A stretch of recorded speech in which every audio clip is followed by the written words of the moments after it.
from the past. Please listen carefully. CoCo. Ho, ho, ho! Merry Christmas! Welcome to the CoCo Crew Podcast. A delicious adventure into the world of retro computing news and information. Featuring the Tandy Color Computer. Hey, you got your CoCo 3 yet? CoCo.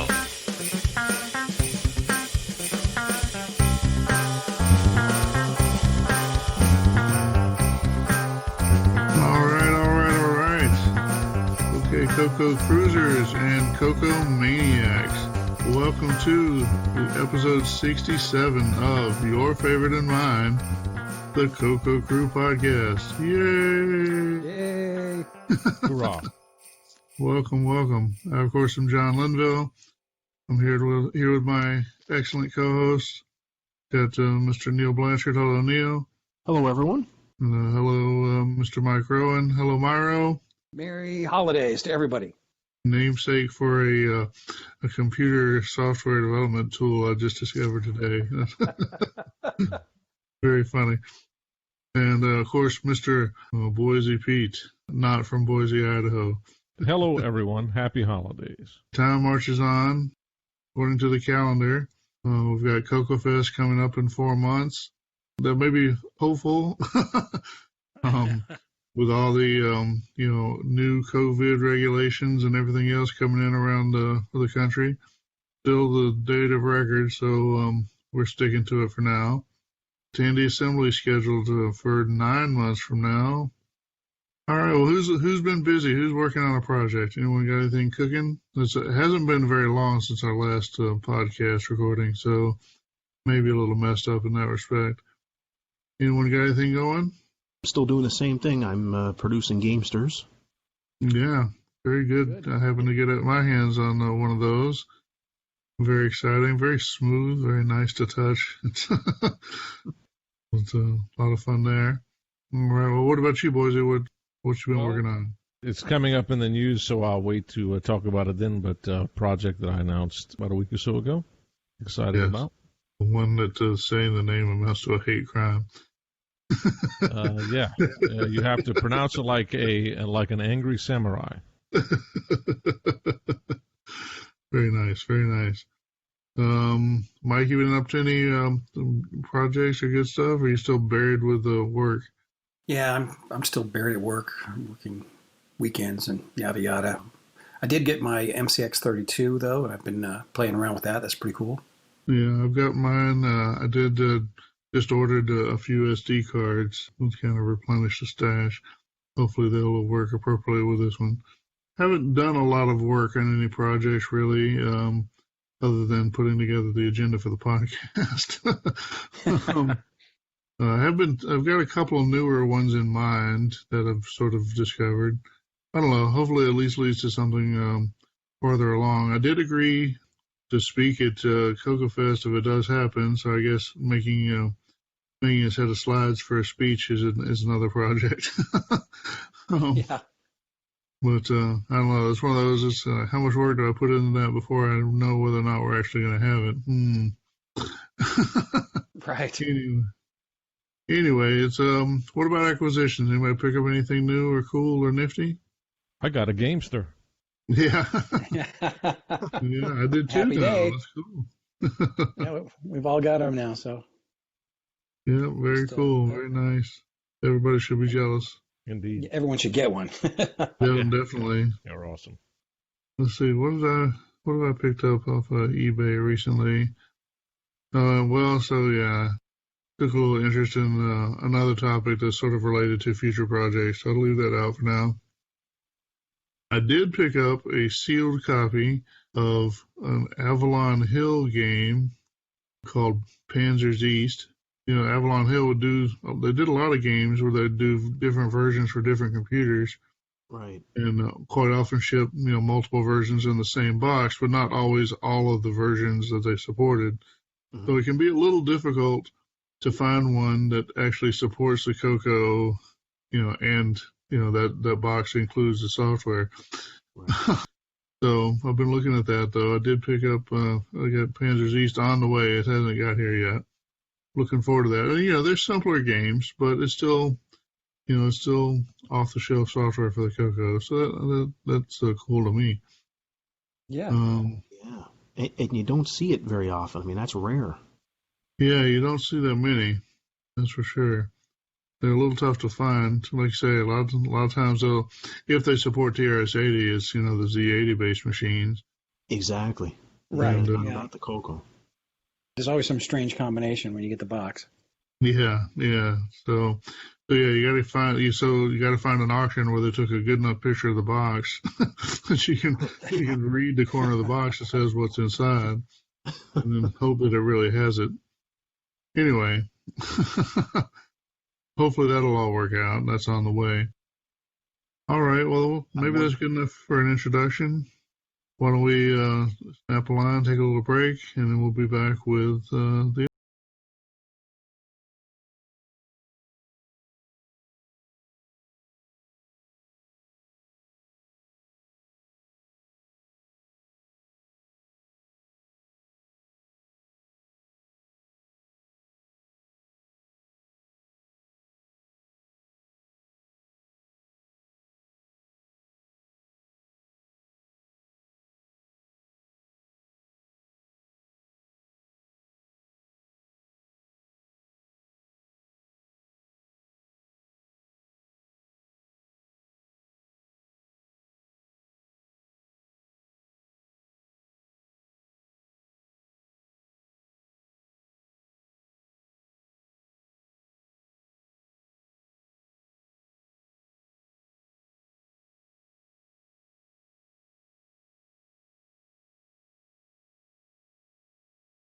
Fort Worth.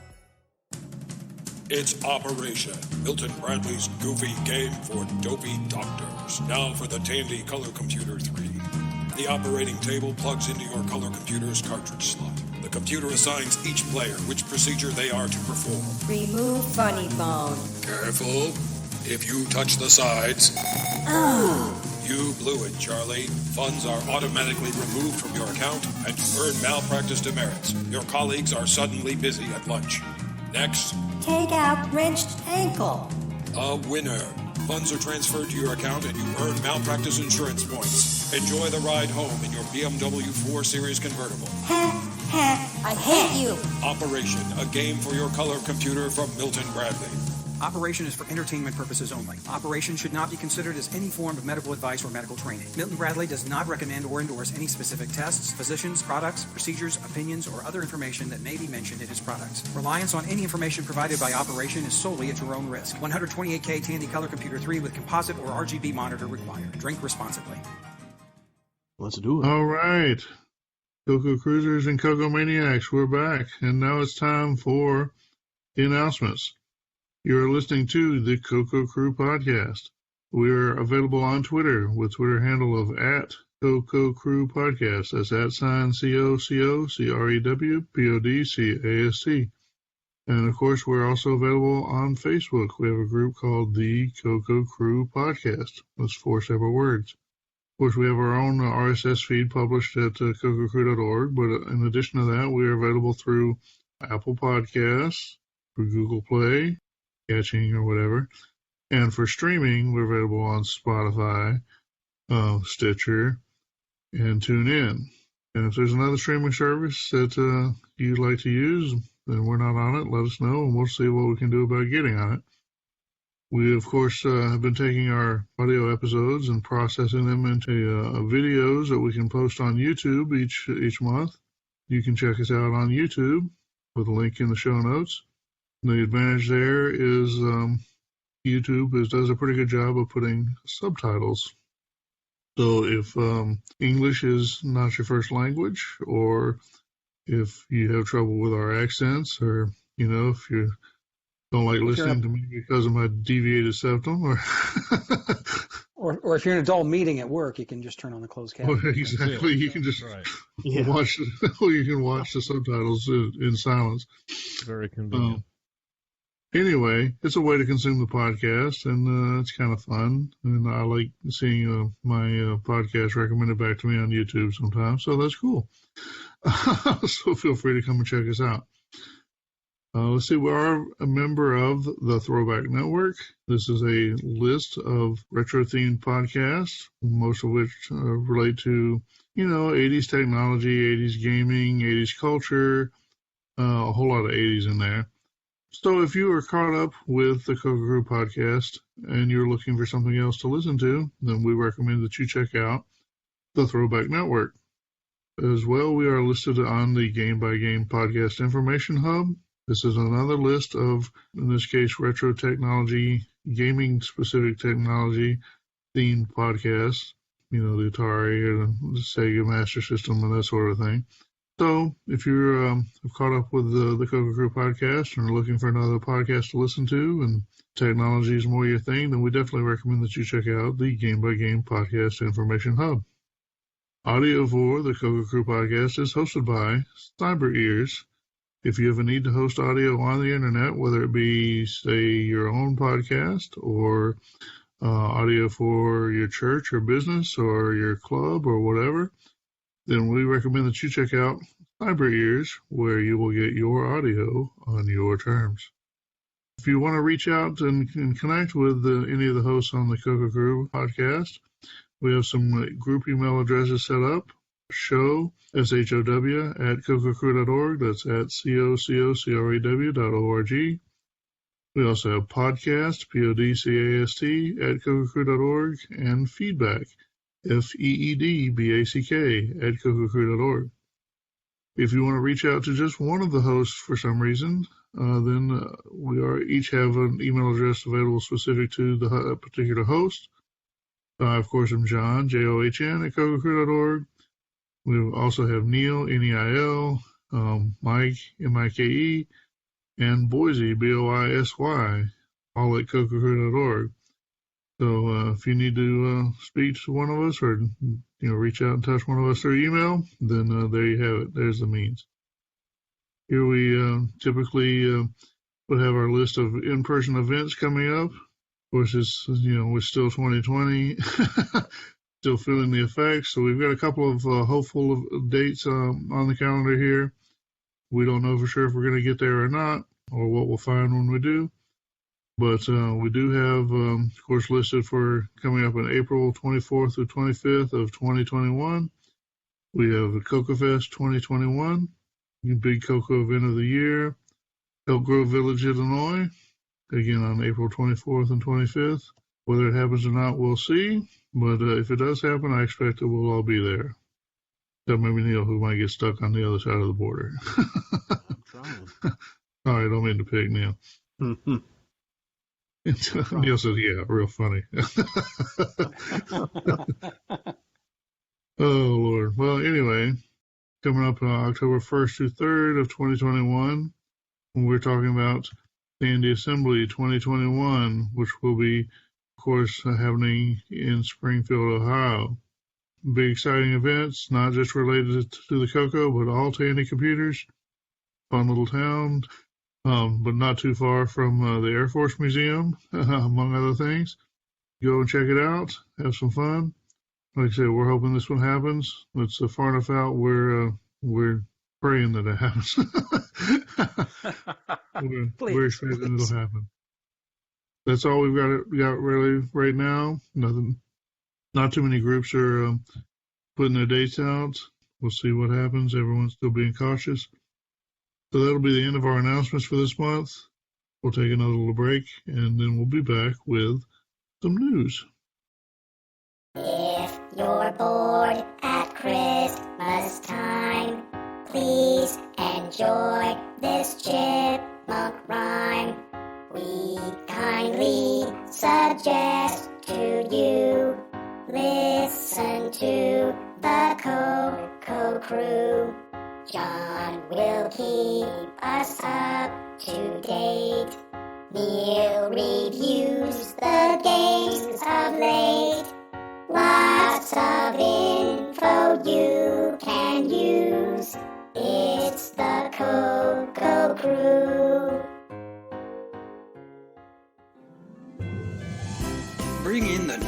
with great deals from Spectrum Projects. OS 9 Level 2 users step up to 3.5-inch 720K 80-track disc drives, just $229.95. Color Max 3 and Color Max Deluxe for the CoCo 3, the breakthrough product everyone has been waiting for. 320 by 200 graphics, 16 colors from a palette of 64 colors, just $69.95. Did you buy a CM8 monitor for your CoCo 3 only to discover that your favorite games show up in black and white? Then get RGB Patch.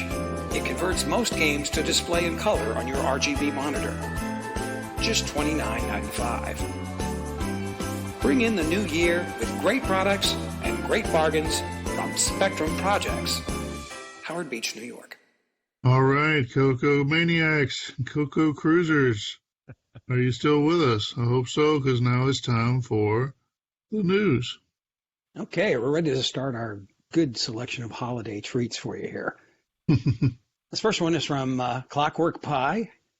It's DevTerm, an open source portable terminal for every dev. And this is a Raspberry Pi based, what's the best way to describe it? It looks kind of like a smaller Model 100 computer with a built-in little, like a TP10 thermal printer, a full keyboard, a wide screen.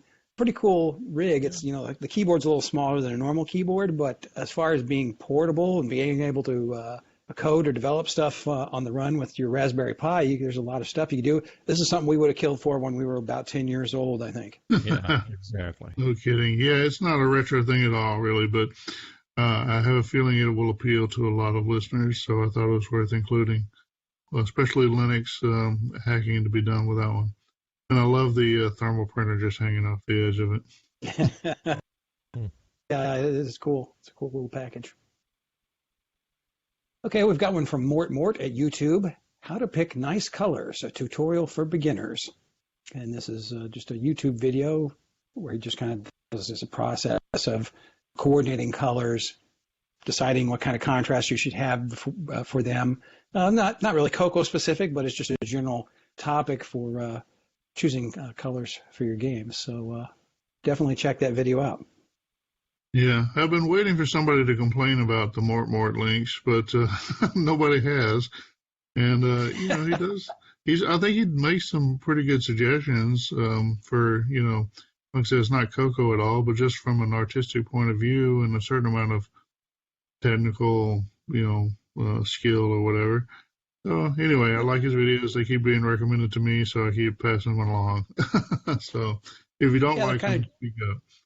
Yeah, they're kind of general enough that you can take something and apply it anywhere. So exactly, that's good. That's good. You get some ideas. All right, this next one is from Buford McGillicuddy. It's a new fast action game made in assembly language for the MC-10. Ooh. And this is the game SUKS, or KS, sorry, which is shoot up and kill stuff. This is an MC-10 game, and it is written in machine language. I've been having fun playing this game since I got my MCX. It's pretty cool. It's very colorful. It's very fast. I've made it to about level 14 when the demons come screaming for me again. Very cool game. Have any of you had a chance to play it? I have not, but I'm looking forward to it. Like I said, I'm still trying to get my SD cards. Yeah. Well, it'll blow you away when you get it. So you definitely should check this one out. Cool. I'm going to check that out. It looks really cool. It's a blast. It's a blast. I think that's how I described it. It reminds me of the old TRS-80 Big Five games, because it's got that kind of revolution, but with color. Oh, that's great. Cool. So yeah, really fun game. Really, really cool. So definitely check that one out. Pushing the MC-10 hardware to the max, it sounds like. I really don't know if it's really making it puff that hard, really, but it's just you're just not used to seeing that kind of speed on the MC-10. So. Right. Yeah. Mm-hmm. Well, so many MC-10 games are basic or whatever, and yeah, basic has its place, but speed is not necessarily one of them. Exactly. Yeah, there's a couple of links there. One which points to the version 1.01, which I think you want the later version because I think. Yeah, if you have an MCX, you definitely want the 101 version. Right. It fixes some problems. Yeah, compatibility and then, issues. he actually posted the source as well. I haven't looked at that, but could be educational. Interesting to have. Always good to have the source just in case, right? That's awesome. Yeah, especially for the MC10 because you don't have lots of examples out there to go from. So nice to have that. So thank you very much, Buford. Oh, okay. We have one from James G. Watt. VC Demo 2. I must have fruit. Yeah, this is one that was just entertaining enough for me that it's a Vectrix demo. He wired up fruit to to his joystick inputs, I guess. But just pretty funny to see him playing a game or playing, interacting with the Vectrix just by touching some fruit. Somebody needs to replicate that on the CoCo for sure. Yeah.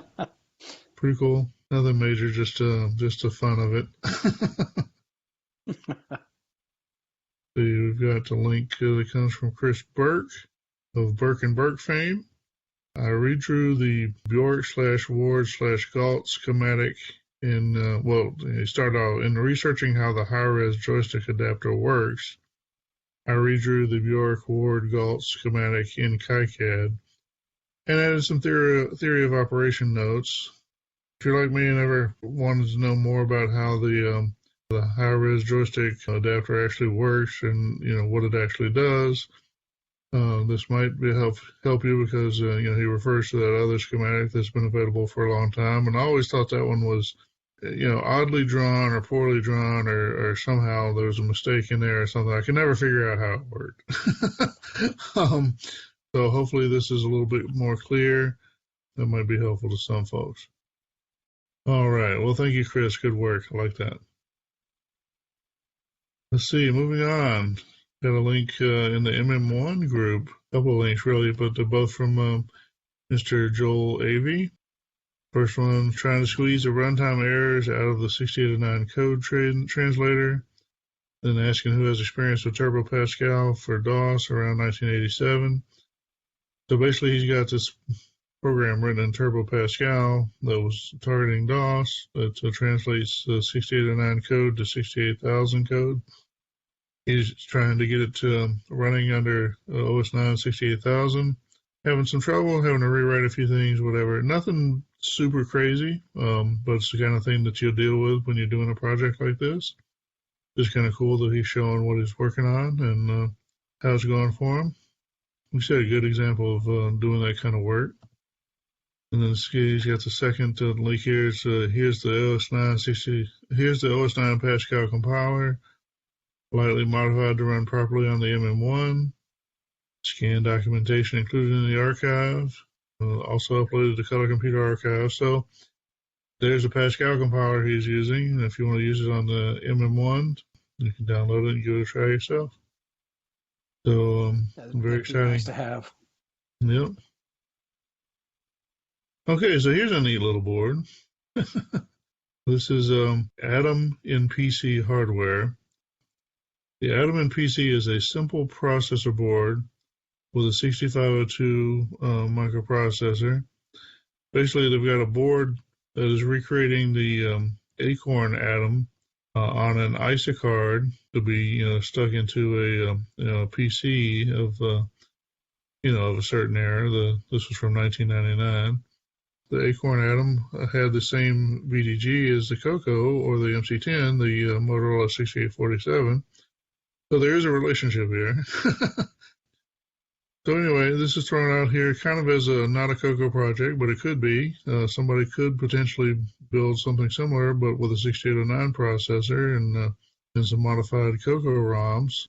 I would love to see somebody do that. And he talks of there's not a ton of information. There's it's a full web page of information, but it talks a bit about how they intercept some of the signals from the graphics chip, essentially emulated in DOS or something like that, so that you can get a video output from the chip on your PC. a little bit of a monster at some point, but it'd be a really cool project. So please, somebody do this and let me know about it. I'd love to see it.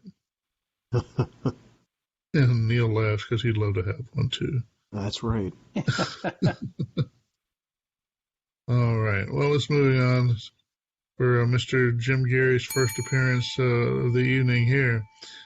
Conflict, originally by M. Shant and S. Loy in 1981, ported from CoCo to TRS-80 MC-10. So I'm not sure where this actually appeared. One world army, and you have 5 armies left. So some sort of, war game simulation. Good way to heat up your MC-10 and get some fun out of it.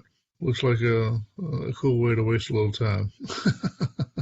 Yeah, this kind of reminds me of an old TRS-80 Model 1 game. Well, we'd run on any of them, of course, but called Invasion War from Simutech. Played against the computer, but yeah, you had to colonize planets and protect the solar system. So yeah, it can be a fun game. All right. All right, this one is from David Crane. The DPC chip sound generators were such a fun circuit, I'll explain them here. And this is a very nice article. Now, this is for what, the Atari 2600? Yeah, so exactly. David Crane, of course, is one of the Activision founders and the person who wrote Pitfall for the Atari 2600. Yeah. And then Pitfall 2, the cartridge actually had an added sound chip. If you know much about the cartridge slot on the Atari 2600, you might be wondering, well, how did that work? Because there's no sound line on that cartridge slot, the way there's a sound line on the CoCo cartridge slot, which we, of course, use for the Game Master cartridge. So that's just an analog audio input. But on the 2600, they didn't have that. So what's the point of putting a sound chip on there? Well, that's what this article sort of explains, how they do it and how they make use of that. And it's pretty neat.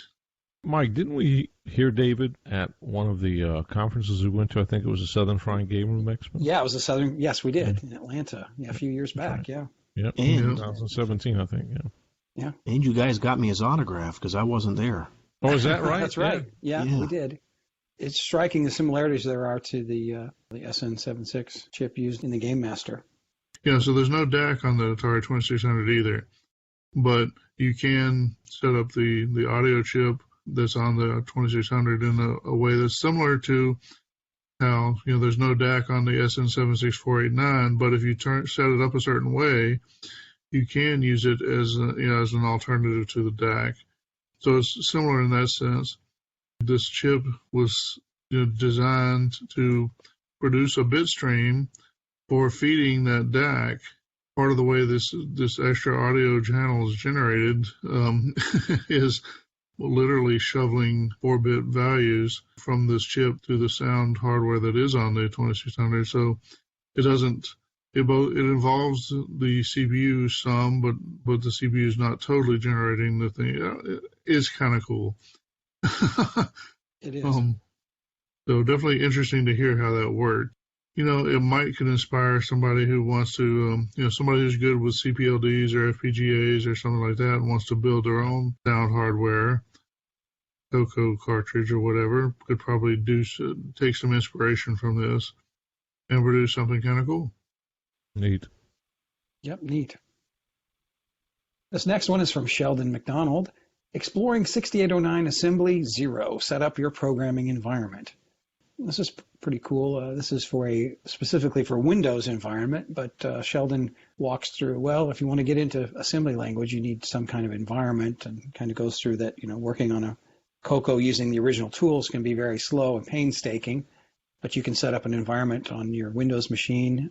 He also reviews his tools that he's developed, RS-DOS tool, and he uses VCC as an emulator. So you can quickly, from Windows, create some code, debug it, compile it, or assemble it, I should say, and have it launched automatically in VCC to see your results immediately. So it's a good, well-grounded video if you're wanting to get into assembly language. So without actually discussing assembly language yet, this is kind of the first step, is to build an environment where you can explore it. Well, right. Well, you want to learn to drive a car. First step, you need to have a car, right? Right. So it's cool. It's good to see someone trying to share some knowledge. Welcome to the game, Sheldon. Very good. Yeah, great. We've got another one from Mr. Chris Burke of Burke and Burke fame. Having a batch of these made out of very thin PCB material. So what Chris has done is he's developed a little PC card that will plug into the CoCo's flexible printed circuit board connector on the motherboard where the keyboard plugs in. Circuit board that is thin enough that it will slip right in there. It has pin headers on there, so you can connect a ribbon cable to whatever you'd like. Right. And so presumably that's to let you use the keyboard PIA or some kind of external I/O, which, is not necessarily a very good general purpose thing for most CoCos, but if you have a kind of an embedded style application for the CoCo, it would help quite a bit. So pretty cool. And then of course he has a second link there where he's got. I marked them as being related at least. It's so it's for the CoCo 1 that has a different kind of connector. He's also got a a connector that instead of using the flex edge, you got the old style pin connector on the CoCo 1. So he covered that as well. So you can do the same thing there. Yep, very cool. Remember when we used to play computer games with cheap plastic joysticks? Our fingers would ache for days. Put the past behind you. Introducing the Gamester. The Gamester is the ultimate 2-button joystick controller for your color computer, Dragon, and Tandy 1000. The Gamester features a genuine arcade-quality joystick with 2 large arcade-quality cherry switch buttons on a single surface. Best of all, the hardware is mounted in a sturdy wooden cabinet. It sits comfortably on your lap or on your desk. Experience the difference that super high-quality, heavy-duty components make in your gameplay. No more finger fatigue. Responsive button switches. Sturdy components that can take the punishment of even the most enthusiastic player. Every Gamester is built to order. Choose the wood for your cabinet. Choose custom paint or stain and finishes. Select the cable length for your Gamester. Choose a left-handed configuration or add adapters for your Dragon computer. The Gamester is designed to last a lifetime. To build yours, simply reach out to Neil Blanchard by email. Neil@cococrew.org. That's NEIL@COCOCREW.org. Experience genuine arcade controller action for all of your favorite color computer, Dragon, and Tandy 1000 computer games. For true arcade action, it's the Gamester. The Dragon is back with 64K. Hey la, Dragon's back. Serial port in the case is great. Hey la, Dragon's back. ROMs for 2 kinds of basic. New ways for you to be creative. Fully compatible with the Dragon 32. Dragon Data Limited is proud to present the new Dragon 64. It has twice the memory of the Dragon 32, featuring a real serial communications port. Get your Dragon 64 today. Hey la, Dragon's back. Dragon Data Limited. P Clear Records is proud to bring you newly discovered CoCo Christmas hits from the Damp Basement archives. Here is just a sample. I'm dreaming of a white CoCo. So happy to be on my CoCo 3, typing in a basic program. Buy yourself a multi-pack this Christmas. All I want for Christmas is a CoCo 3, a CoCo 3, a CoCo 3. CoCo sitting with a multi-pack. These songs and 2 more were discovered on molded cassettes. Originally recorded on a CCR81 cassette recorder, these songs have been copied directly to a CCR83 and are now available to the public on cassette for just $8.99. That's right, just $8.99. Order now to make your CoCo Christmas complete. To get your cassette of CoCo Christmas, send $8.99 by check or money order to P Clear Records, CoCo Christmas offer 3Z9, Elm Tree, Ontario, Canada. All right, we've got another one from Mr. Jim Gary. From the Migos section of Australian CoCo May 1985, Cattle Baron is an original board game by John Day, which simulates the life of a cattle-raising Australian pastoral leaseholder. So this looks like a pretty cool game. It's kind of neat, some of the graphic elements it's got. It's mostly a text game, but it starts off, if you buy cattle, you have to go to an auction, and there's like auction action that happens, animation, and people bidding against you. And so you have to, purchase your cattle, and it runs you through the whole, dare I say, range of scenarios you might run into as a herding cattle. You have to buy, sell, and there's all kinds of random events, good and bad, that happen as in real life. So pretty cool little game. Yeah, pretty exciting. Very good, Jim. The next news item is from someone who I know pretty well. It's the CoCo Collector, Episode 5.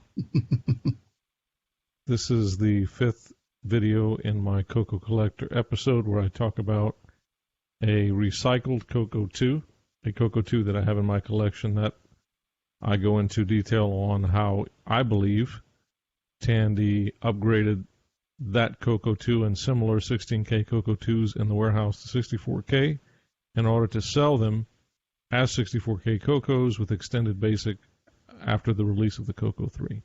That's pretty cool. I like that one. It's a good one. Thank you. Yeah, I've been enjoying all of those. Thank you very much. The next news item is announcing VCC 2.1.0b by Bill Pierce. So this is a Facebook post where Bill announces the availability of the virtual color computer. Well, what does it stand for, actually? I think that is virtual color computer. Virtual color computer, yeah. It's an emulator. And I don't use it. I think it's Windows-based, isn't it? Yeah. Yes. Yeah, which is why I don't use it. But anyway, he talks about it. Looks like he has the code on GitHub. He lists a number of features, copy and paste, persistent file paths, just a number of things. And I guess for people who use this emulator, this is a good upgrade. Any comments on this?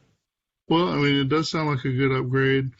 I mean, that's one of those things that's, I think the biggest strength that VCC has is that somehow it fits what people expect an emulator on Windows to be in terms of, I don't know, if it's almost like, some people just sit down in a Ford and it fits better than if they sat down in a Chevy. That's true. and I think that's kind of where VCC has won out on the kind of those issues. And I think this is taking it, and the strong is getting stronger. That's a good analogy, yeah. Yeah, I like that. Now, I'd like to see some improvements on some of the actual accuracy of the emulation itself. Hopefully we'll see some of that over time. But in the meantime, I mean, if people are going to use it, they should at least be able to use it comfortably. Yeah, it's nice to see the updates on it. Yep, it's good to see that. Yeah, cut and paste being a big one. Very good. The next news item is PC booting from a vinyl record. My goodness. By Joseph Bogan. This is a YouTube video of looks like a PC XT or something. Yeah, I think so. He's got looks like maybe a 33 on a turntable, and this is crazy. Wow. Yeah. I have no idea. Wow. I have no idea how he pressed that record or whatever he did to it to cut the record. It boots up FreeDOS, which is, a modern open source alternative version of MS-DOS. The fact that it boots that up, it means it's either an elaborate hoax or somehow he actually cut that record. So, I don't know how he did it. It looked like he may have actually boot an initial bootloader off a floppy that then took over a lot of people don't realize those early XCs or whatever, early PCs did have a cassette input. Yeah. Nobody used it, but it's there. And so that's what he's using is the cassette tape input. Anyway, so this is here mostly for the that's cool or dumb or whatever kind of entertainment factor. But it's also a reminder of, where I've suggested that people could burn CDs with audio tracks, for WAV files for like cassette input for say an MC10 or a CoCo. If you want to distribute CoCo or MC10 software on a CD, I'd rather see it be audio than the CD-ROM, but that's just me. There are services out there that where you can send WAV or MP3s, and they'll turn them into a 33 and a third record for you. Really? Yeah. Well, that's cool. It's still out there. Yeah. It's one of those things that why do it? Because I can. Well, exactly. It's also fun to watch on the video. It took a little guts if that's what he did, was sent off for that. He had to, be pretty sure that he was burning something that was going to work. Maybe he had a PC emulator or something. But nice that's job. Pretty cool. The next news item is Classics Coder, an easy-to-use IDE for Vectrix programming by the Classics Coder at YouTube. A YouTube video that goes over what looks to be a GitHub site, GitHub repository for a C compiler. Oh, good Lord, it's using CMOC. Interesting. Yeah, it's using CMOC, and he's targeting the Vectrix. But the point here is it's the IDE, or Integrated Development Environment. So he's using CMOC, so a whole lot of that should be able to apply to programming for the CoCo if you want to. You may have to figure something out, but surely you could figure it out. So if that appeals to you, there's a project for Christmas time. That's cool. That is really neat. Wow. Things people do, right? The next news item is from that same guy I was talking about earlier, the CoCo Collector, episode 6.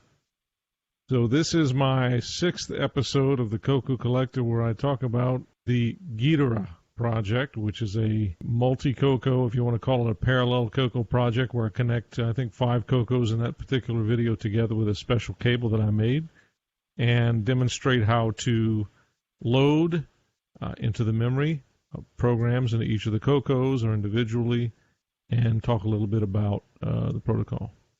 That's awesome. Yeah, it's definitely. Cool.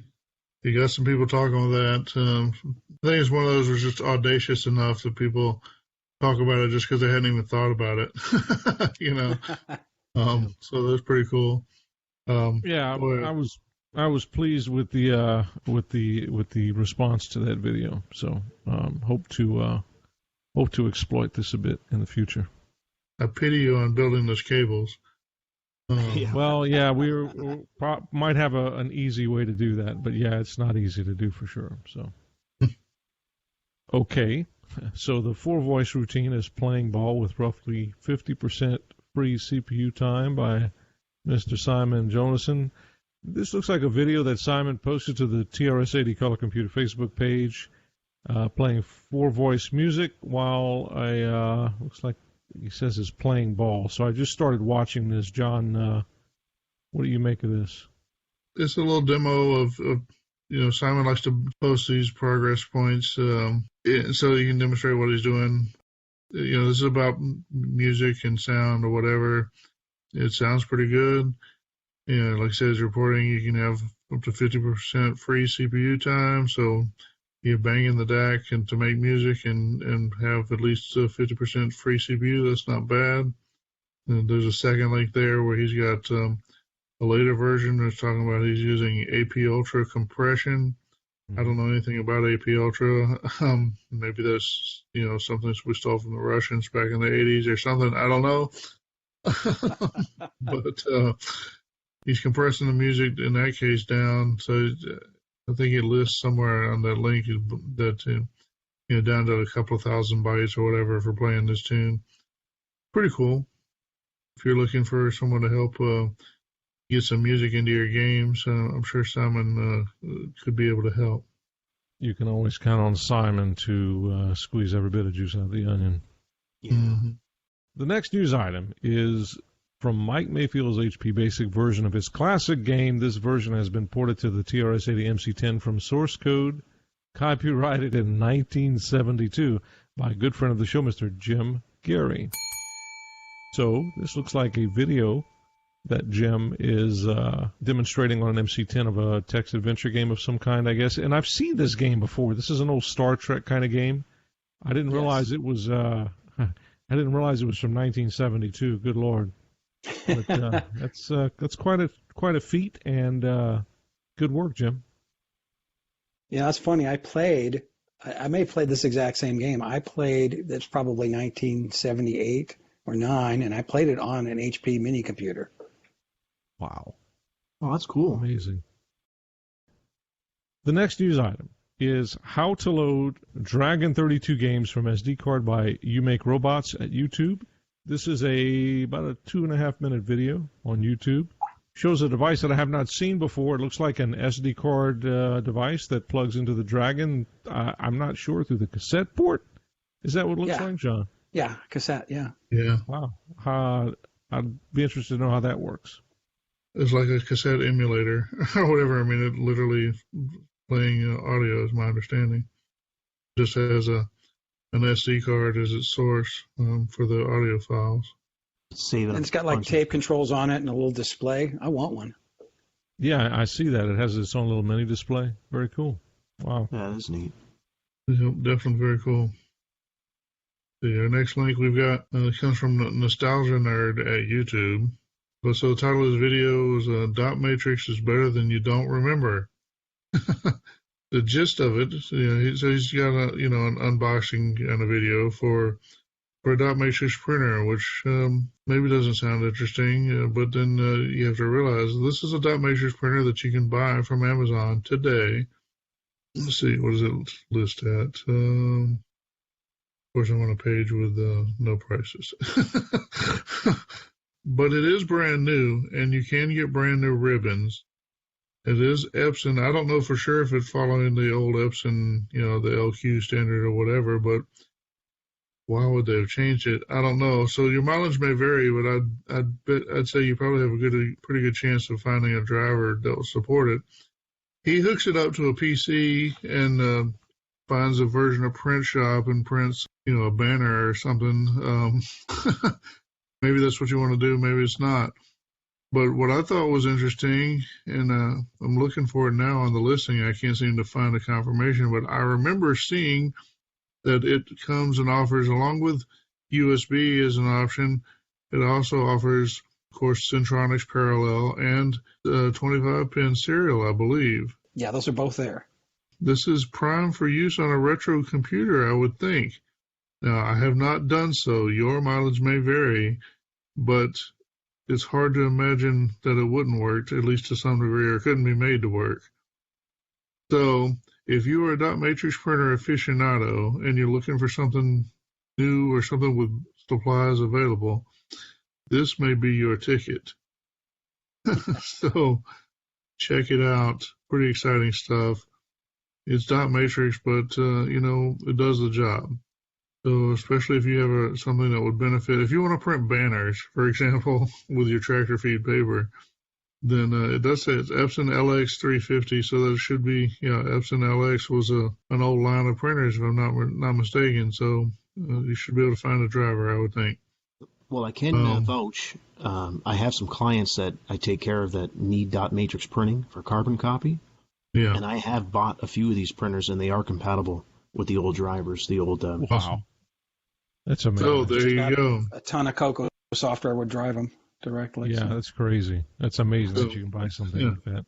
But anyway, if you are a printing nerd for dot matrix excites you, then you should check this out. And like I say, you may actually be able to drive it from your MC10 or your CoCo or whatever. Very cool. If you'd like to send one to me for Christmas, I'll give you my information. I'll be happy to evaluate it. I'll even shoot a video of me unboxing it, and it would be fun. I would do it. So, if you need my address, let me know. Let's see the next link. This is kind of humorous. It's a link to somebody's Twitter post entitled "Debugging Tactics," and so it's just a little meme, style graphic or whatever. So it shows an X/Y axis entitled "Debugging Tactics." On the horizontal is how often I try it, and on the vertical is how effective it is.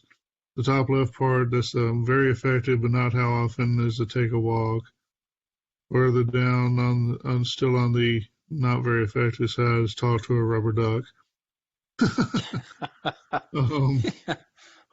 On the opposite corner, on the not very effective, but I'll try it a lot, is run the same code again to hope it magically works now.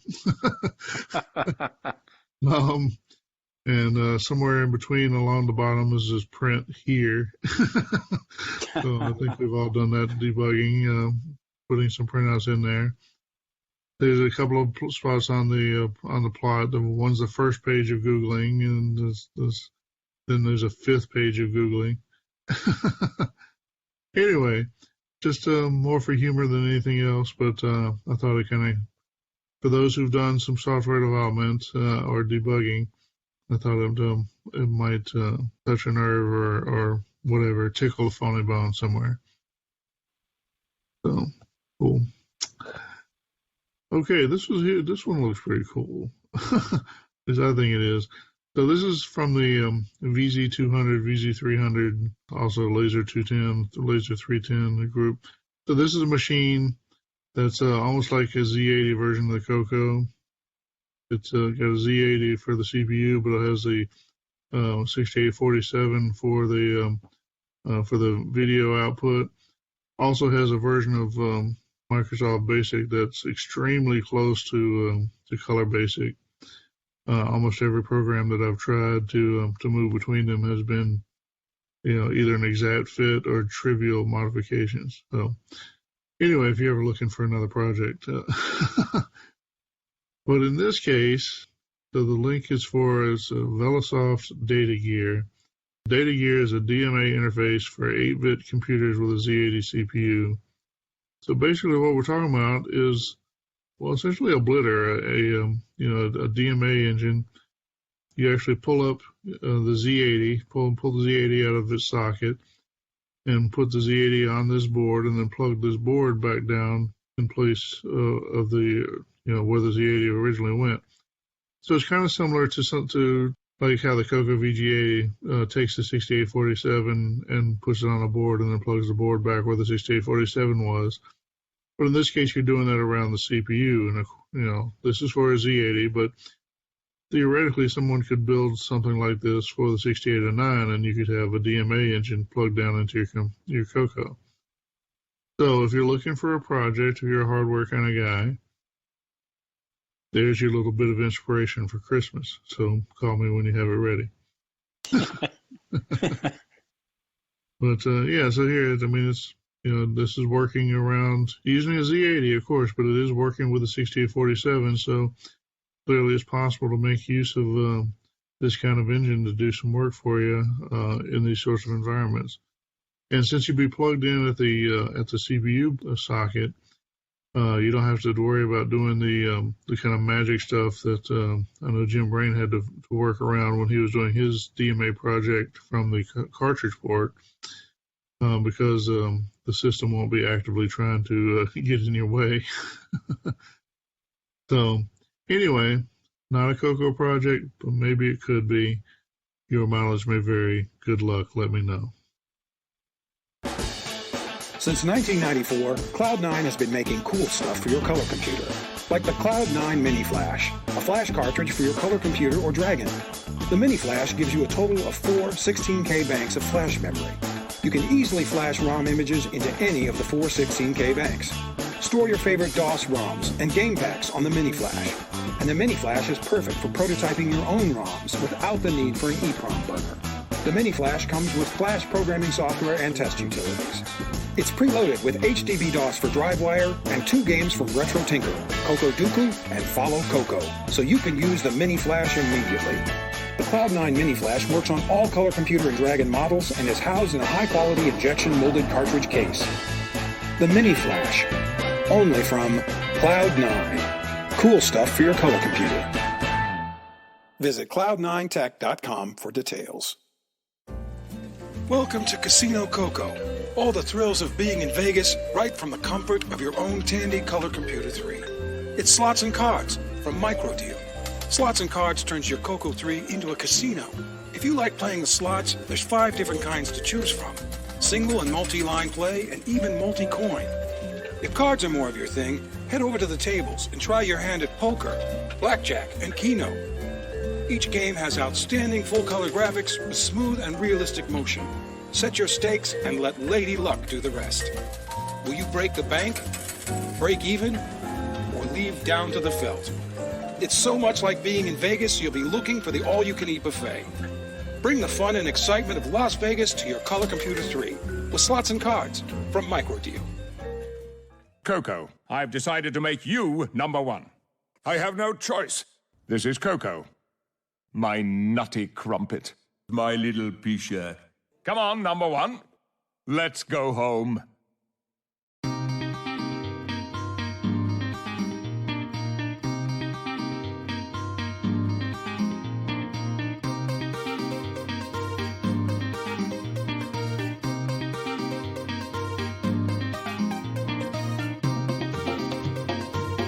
You're listening to the CoCo Crew Podcast with John Linville, Neil Blanchard, Mike Rowan, and Boise Pete.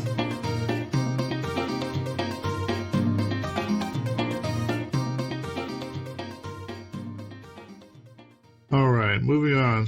Title, 30 years later, QBasic is still the best. It goes on, they said, my oldest son Noah turned 7 3 months ago. So right from there, you can probably guess where the story goes. He's trying to teach his young kid something about programming or whatever. He tries out a variety of newer languages, Smalltalk, Pico 8, Scratch. And it turns out the thing that worked best for him was using QBasic, sorry. But of course, if you listen to this program very long, you probably know that QBasic has a lot of, I would say, common DNA with Extended Color Basic. A lot of what's said here probably could apply to your CoCo. So if you have a kid or a grandkid and you want to teach them something about programming, maybe setting them down on that CoCo isn't such a bad idea after all. Great place to start. Cool. Well, Neil, I know that you have some fondness for QBasic. Yeah. Well, it's the progression, right? Yeah, exactly. Now, I did have a good friend that was a CoCo person who lived across the street from me growing up, and then, hit that period where girls and football became a little more important, and then kind of ran into him a few years later, and when checked out what he was running at that point, and of course he had gone on to the CoCo 3 and an MC10 and moved on to a PC running QBasic, and that was the normal progression for a lot of folks, I think. Yep. Right up on my segment here is one from Alan Huffman from Sub-Etha Software. He has found a quirk in color basic data. Of course, we've all probably seen those basic programs that end up loading a machine language program. They use the data lines. Probably makes sense the way data works, that you shouldn't necessarily expect to be able to put the colon at the end to just continue the line. Data just kind of continues all the way until you get a new line, just the way a remark segment does. Right. But then he tried a few variations on that, and you can actually get the data line that spits up the token for data as part of the output instead of what's in there. I don't know. It's kind of interesting. It's one of Alan's articles on the internals of, or kind of uncovering the internals of BASIC. Yeah, he's done quite a bit with BASIC. Yeah, it's kind of interesting. I've never seen an example of using those in a data statement. I don't know how likely it would be, but like double quotes and colons together, and it'll do it. But yeah, I'm sure he'll find some bugaboo. But you look through the documentation, it doesn't show any. You can put that stuff. I don't know in that order, but it'll be interesting to see what he digs out of the ROM. Yeah. Well, you probably don't need to do that very often. No. And if you do need to do it, you probably can just do it some other way. But anyway, it's interesting, to find these little nuggets of kind of imperfect code. But yeah, all these years later. Yeah. I'm just terrified he can break into my credit card numbers I store on my CoCo. Thought that was the safest place. So did I, until now. All right, our next news article is from Chet Simpson. After I finished the post-mortem of Digger 3, I got to work figuring out how the best way to revamp my toolset to better fit a cross-development environment and support newer hardware, such as the MCX Plus, PSGs, etc. Talking about his chaos environment, as he calls it. And there's a second link there as well that kind of talks a little bit more about it. Yeah, 8-bit to 16-bit. shows here. It's cool. It's, Chet's a pretty advanced programmer on some of this kind of stuff, but kind of cool that he's sharing some information on how he's putting things together and how he produces some of his cool stuff. All right, our next news article is from Jim Gary. He's got a game here ported over. It's called Rat Run, 1979 by C.T. Nadovich. This is my port of the classic Commodore PET game to Microcolor Basic for the TRS-80 MC-10. Looks pretty cool here. I haven't tried it. Yeah, another 70s game. It's a good maze game. Yeah. Yeah, that's good to see. Well, you know what? Now with those MCX32s out there, we have a lot of stuff to play thanks to Jim Gary. Yeah, we got to be able to have a lot more stuff to play every month without having to break out the cassette tapes. yeah, that's right. All right, our next news article. This was pretty interesting when I saw this posted a few weeks ago there. It's from Mr. Dave at Atari Age. It's kind of a cool place to actually see something like this, too, posted on Atari Age. I'm writing and programming my first real video game, a modern gambling, dating sim, adult humor game for the CoCo 3. It looks pretty cool, the screenshots he has here, but this is what really interests me here. This is what caught my attention. It's going to be a cartridge release game with 8 megabit ROM and MP3 music. This I need to see. Yeah, I saw that too. I'm curious if he's going to make his own cartridge or try to use something off the shelf, if there's anything even off the shelf. Yeah.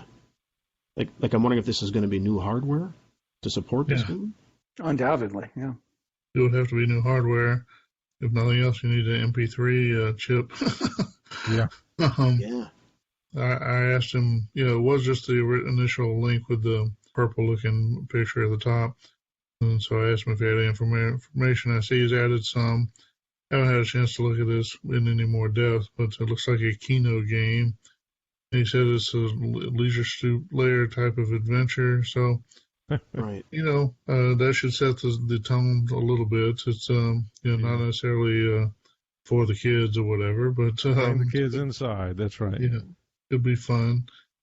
Anyway, Mr. Dave, thanks for sharing, and cool to see you be active. Yeah, for sure. All right, our next news article is from Joel Rees. I've been adding 6801 opcodes to Joe Allen's Motorola Exerciser Simulator Exersim? Yeah. How to pronounce that? Yeah, so the Exerciser was an actual box that you could buy from Motorola. It's a card-based, backplane. Not quite as popular as like SS50 or S100, but there were, you could buy Exerciser boards. So Exersim is a simulator for that, and it kind of could be its own discussion, but it's a 6800 processor simulator for this system. He's extending that 6800 simulator with 6801 opcodes, basically to give him the opportunity to play with 6801 machine coding exercises or whatever, and using the AI for this simulator, which probably gives you the typical kind of what does memory look like, what do the registers look like API.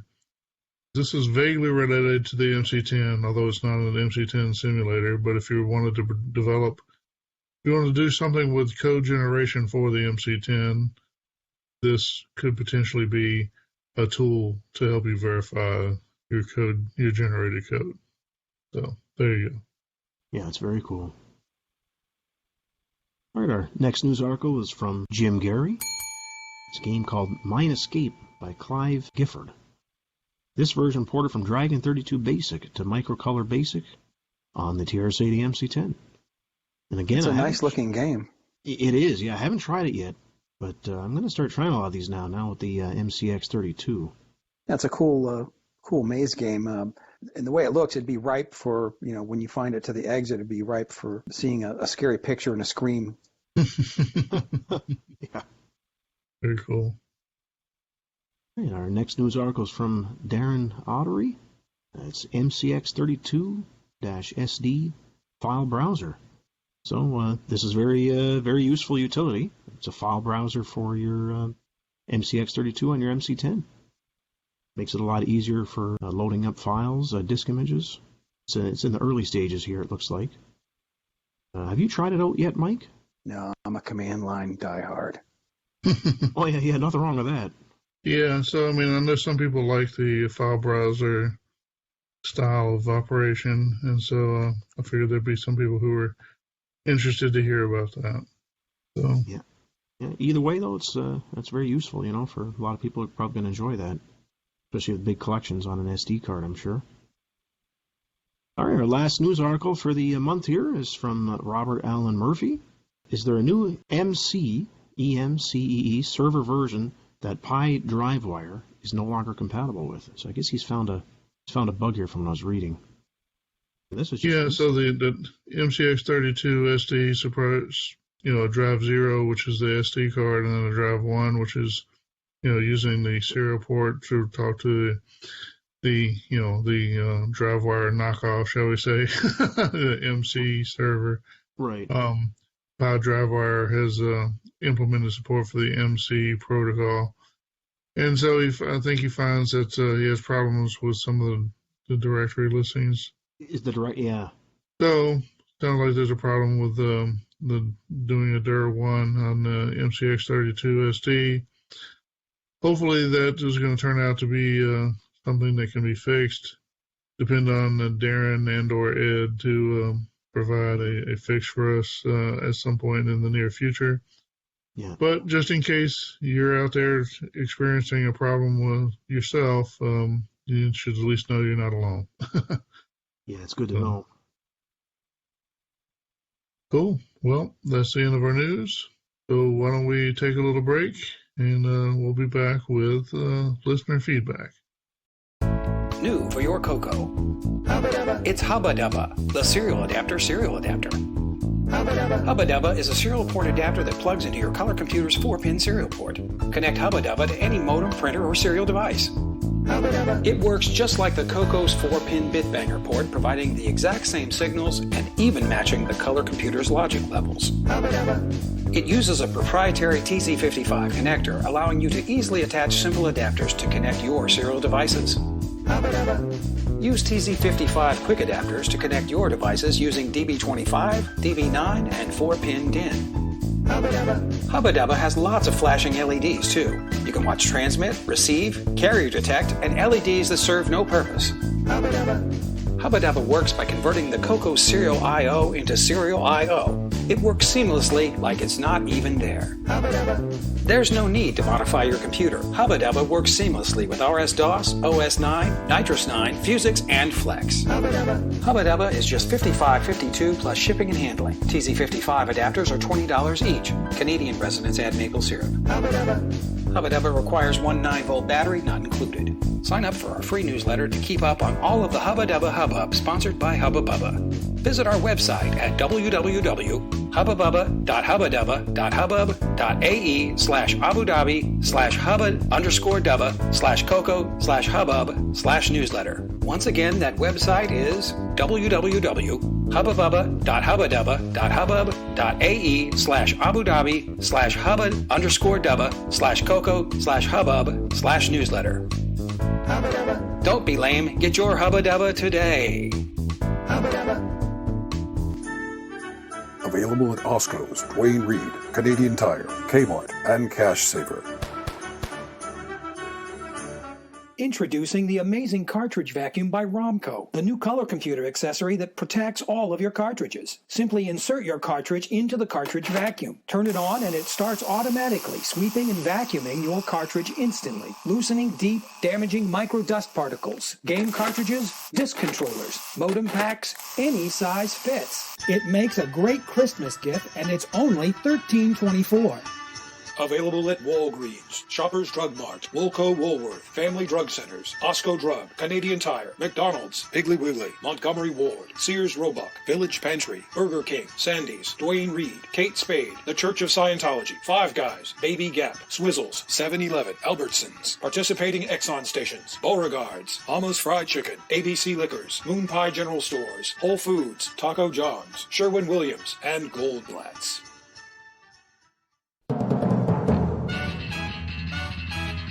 From the nation's capital, the CoCo Group, an unrehearsed program presenting inside opinions and forecasts on major issues of the day. Tandy is proud to support the CoCo Group. From multi-packs to game cartridges, Tandy, because there is no better value. And now your moderator. Issue 1, I'll Have a Blue Christmas. As we come to the end of 2020, the CoCo Group reflects on this challenging year. Due to the COVID-19 pandemic, CoCo Fest as well as other retro computing events were canceled. In some cases, virtual events took the place of in-person gatherings, and the ubiquitous Zoom meeting software became the new way of interacting among friends and family. Given the dearth of physical meetups and conferences, it's apropos to examine the effect that this year has had on the CoCo community at large. Question: has the pandemic permanently altered the CoCo community landscape?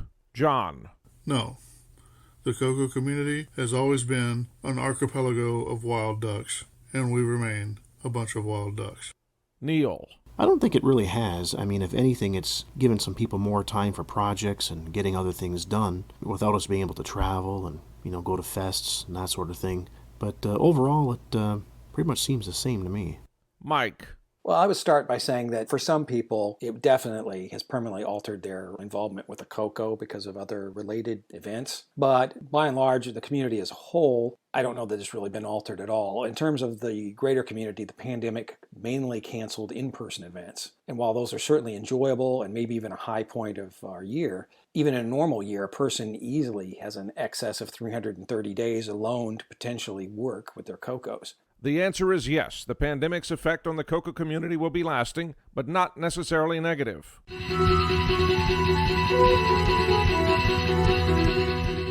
Issue 2, CoCo Momentum. With the Christmas season upon us and the new year looming ominously, it is natural to wonder what's in store for 2021. For 2020, the CoCo community experienced an influx of new interest. The September online cavalcade of YouTube videos known as Septandy introduced a new group of personalities as well. But can this momentum continue as we go into the new year? Question: will 2021 see a marked increase in CoCo-related projects? John. Well, 2021 might give us a lot of free time. Well, we had plenty of free time in 2020. We certainly had plenty of CoCo projects in 2020. I hope we'll see plenty of CoCo projects in 2021, but I doubt it'll be that much more. Neil. I think it will, because all the extra time people have had in 2020, there could also be projects we don't even know about right now that are being worked on in the background. At least I like to hope so. If a lot of people had a lot of free time and are not being able to travel and go anywhere. So I'm going to say yes on that one. Mike. Well, I'm not sure what constitutes a marked increase. We've got many people active, and I think that'll continue. Those numbers ebb and flow. I don't see any reason why there would be any significant decrease, though, and that's good. CoCo hardware projects will continue with an emphasis on price and competition. Get your steel-toe boots on, boys. Predictions. John. No matter where it is or when it is, if we manage to get another CoCo Fest event or similar event in real life, then there will still be someone who posts to the mailing list or to the Facebook group in the last minute about how excited they are for CoCo Fest and how jealous they are that other people get to go and they don't because they didn't bother to get their vacation set up or save enough money to go. So be prepared. Neil. 2021 is going to be pretty much the same as 2020 up until about summer, and I think that's when things are going to start to open up and get better. We'll start seeing some fests, and we can start seeing people again. Mike. I predict that someone will start a conspiracy theory that the Chinese Chang'e 5 lunar landing was faked. 2021 will bring a new wave of CoCo gamers enticed by a gateway drug known as the Gamester. Next month, inclusion and diversity in the CoCo community. Is it here to stay? Bye-bye.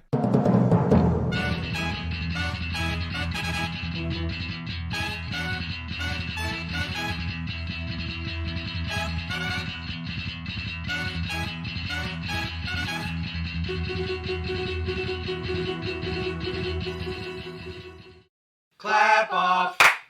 Clap on. Clap off. Clap on. The clapper lets you disrupt computing from anywhere in the room. Just plug in the clapper and a color computer, multi-pack, disk drive, almost anything that will result in shrieks of horror from a sudden power off of your CoCo. You idiot! I was balancing the checkbook! Oh! You're an asshole! Clap off. Clap on. Clap off. Clap on. The clapper. Manufacturers and distributors of the clapper are not liable for damages or negative consequences resulting from its use. Welcome back, CoCo Maniacs and CoCo Cruisers. Now it's time for some feedback. Let's see, our first item of feedback today, well, this comes from J. Rodney Rollins. And J. Rodney Rollins says, a new listener here, glad to find this podcast. I'm an MC10 nerd. Well, welcome, Rodney, or Jay. Well, whichever. I think we have plenty of MC10 news this month. Hopefully you've enjoyed that. We definitely welcome MC10 activity and support. Hopefully you'll enjoy your time here with us at the CoCo Crew. Great to have you, Jay. Yeah, definitely good to have you along. So thank you for writing. All right, so the next one, this is from Robert Murphy. And his comment is inspired by the text segment last month about binary coded decimal. I mentioned that it's good for human readable displays like scoreboards.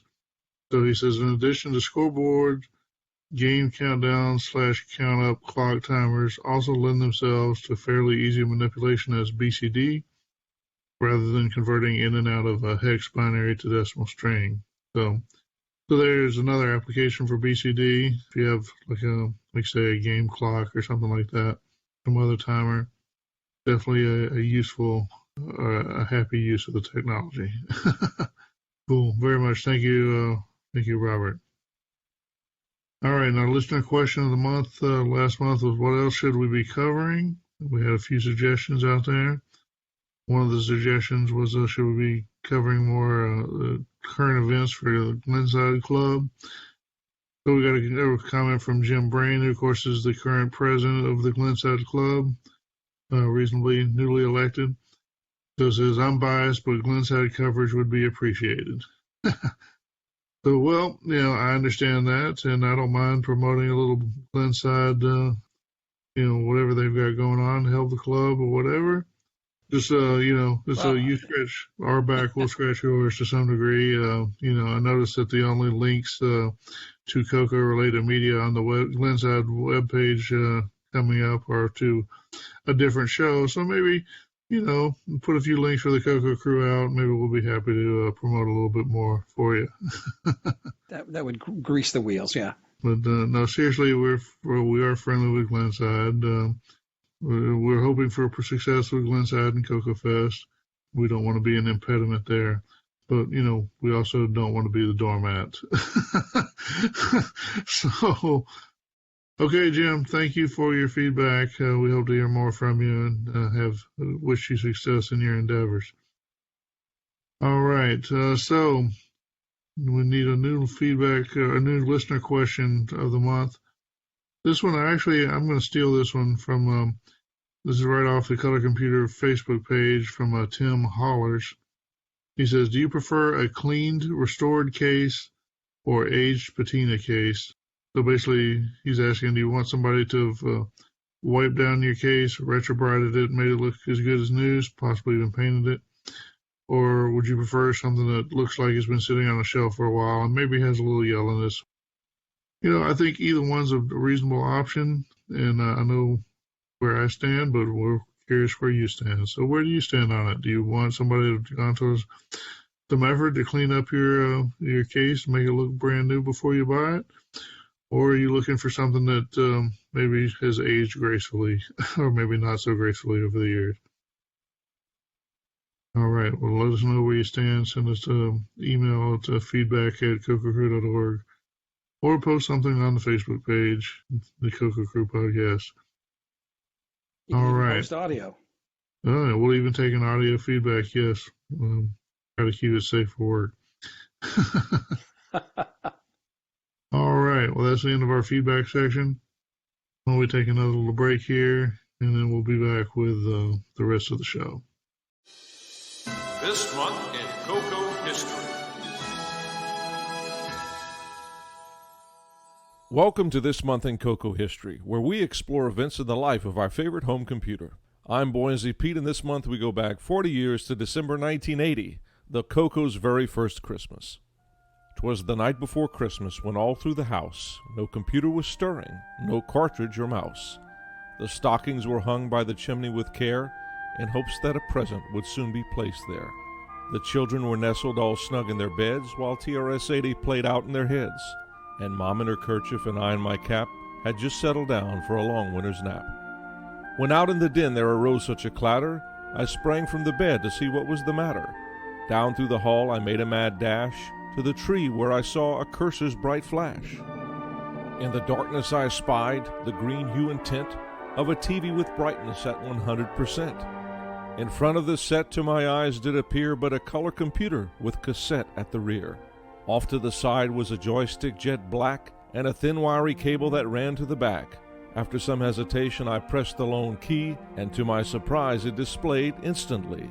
I typed C-Load M, pressed enter and winced. Then the click of a relay and screeching commenced. The screen cleared its contents, and what did I see but a soul-flashing letter that pulsed inversely. After some time an OK prompt appeared, typed EXEC and the screen again cleared. It turned a bright orange and then prompted me for number of players and difficulty.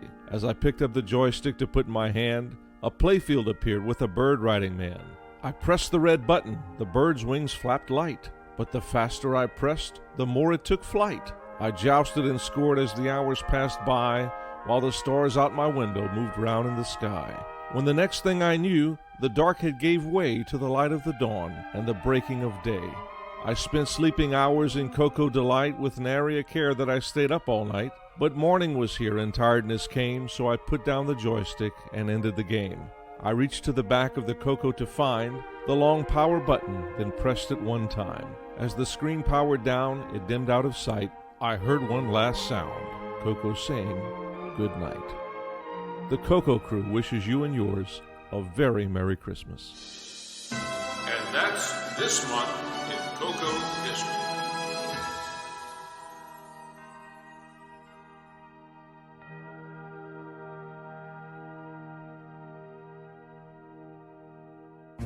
Doctor Who fans rejoice. P. Clear Records presents A Dalek Christmas. Rudolph the Red-Nosed Reindeer, you are an enemy of the Daleks. You must be destroyed. Exterminate! Exterminate! Jingle bells, exterminate! Exterminate! The weather outside is frightful. The fire is so delightful. And since we've no place to go, exterminate! Exterminate! It's the most wonderful time of the year to exterminate! Exterminate! To get your cassette of Dalek Christmas, send $8.99 by check or money order to P. Clear Records. Dalek Christmas offer, 5Z3 Elm Tree, Ontario, Canada. During Christmas, a software package with a free running demo should be on at all times.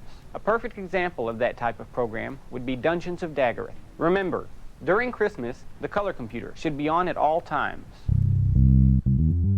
All times. All times. The color computer.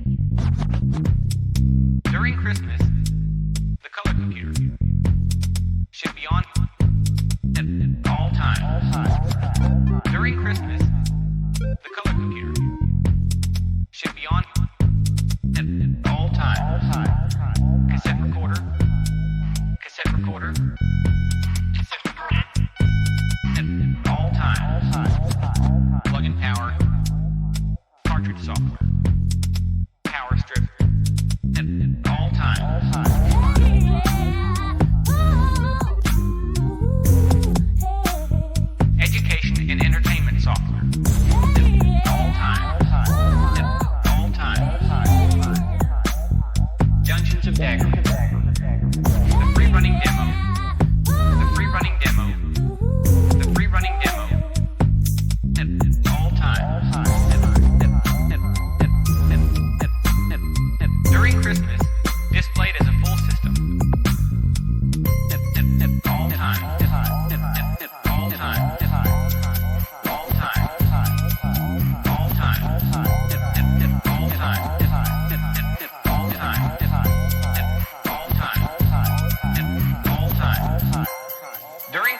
The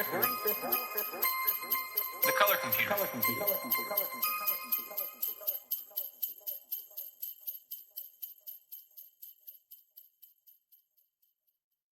All right, CoCo Cruisers, CoCo Maniacs. Welcome back to our favorite part of the show is the host discussion, where we share with you our opinion about something that we made up. Or a question that only we're asking. Anyway, so this I actually borrowed this question from somewhere else I've seen in the broader retro community. But the question is basically, are former quote-unquote family computer kids different from former quote bedroom computer kids, and how so? And the difference being, did you have a computer in the home that was in a public space and had to be, out where you could play with it, but you had to be kind of within the view of your parents? Or did you have a computer in your bedroom and you could go to your room and lock yourself in there and be by yourself for hours and nobody cared as long as you were quiet? So are family computer kids different from former bedroom computer kids, and how so? So I'm not sure how to start with this one.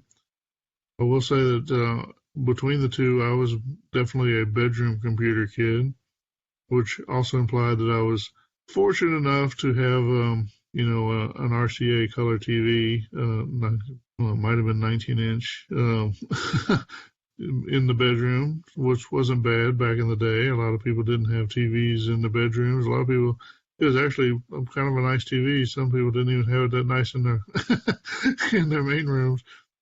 Dad was an electronics guy. He always made sure I had good stuff. But yeah, I would sit back in my room and close the door, and Mom would be listening to her funk jam or disco or whatever, and I'd be trying to write a program in BASIC or something and spend hours back there. Now, of course, this is before the internet or whatever. It's not like I was getting any porn on my CoCo, so may not have been reading Little Women or developing any great English skills or whatever. But I was mostly just sticking to the CoCo manuals, and or sometimes played a lot of that chess cartridge. Oh my God, I played so much chess. So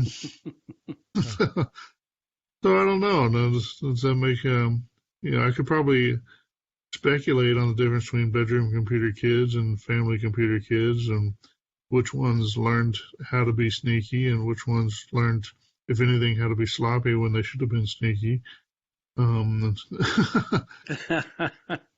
Anyone else got any input? Which kind of guys were y'all? I had it all to myself. Yeah. So neither my dad or mom were into computers. I mean, they supported my hobby. Sure. But I kept mine in my bedroom, so I was able to stay up late at night, especially when I first got my CoCo, exploring it and learning, BASIC and all the kind of stuff that you do with the computer when you first get it. So, however, the green glow under the door always gave away late at night when I should have been in bed. So I stacked quite a bit. And, put it up. Yeah, that's certainly true. But that probably were some of my earliest, all-nighter kind of situations, doing something on the CoCo. Yeah. Nowadays, I wouldn't stay up very late at all, but back then, you do that. That's the excitement and the newness of it. Oh, yeah. Yeah. Well, our first computer when I was a kid was a TRS-80 Model 1, so that's a pretty safe computer as far as... I lived on it, and all the typing drove everybody crazy, so it went into my bedroom. So it was very quickly a bedroom computer. Acquisition through domination. Yes. So the same thing. I just coded and played some games and with the dancing trouble with the computer. Dancing Demon, ball turret gunner. Oh, Lord. Well, that's pretty cool. Yeah, my first computer was the CoCo 3 with a floppy drive, so that was kind of high end. And, cool. But I Rich had kid. Yeah, but it didn't have an RGB monitor, so I had a 19-inch color TV, just like John there. And cool. But it was fun. But yeah, it wasn't in my bedroom though. It was downstairs, and I mean, it was a family computer, but it really wasn't because nobody else touched it but me. And so I spent hours on that, staying up late downstairs working away, typing in those basic programs and learning the commands. I mean, those manuals that came with the CoCo were just fantastic. Yeah. You learned a lot. They really are good. Yeah. They really should track those, the authors of those down. That'd be cool. Yeah. But I do remember, though, playing Leisure Suit Larry, that I had to be careful with that game. I had to play that when everybody was sleeping there because I know my mom didn't like me playing that game. So that kind of had to keep that one a little secret.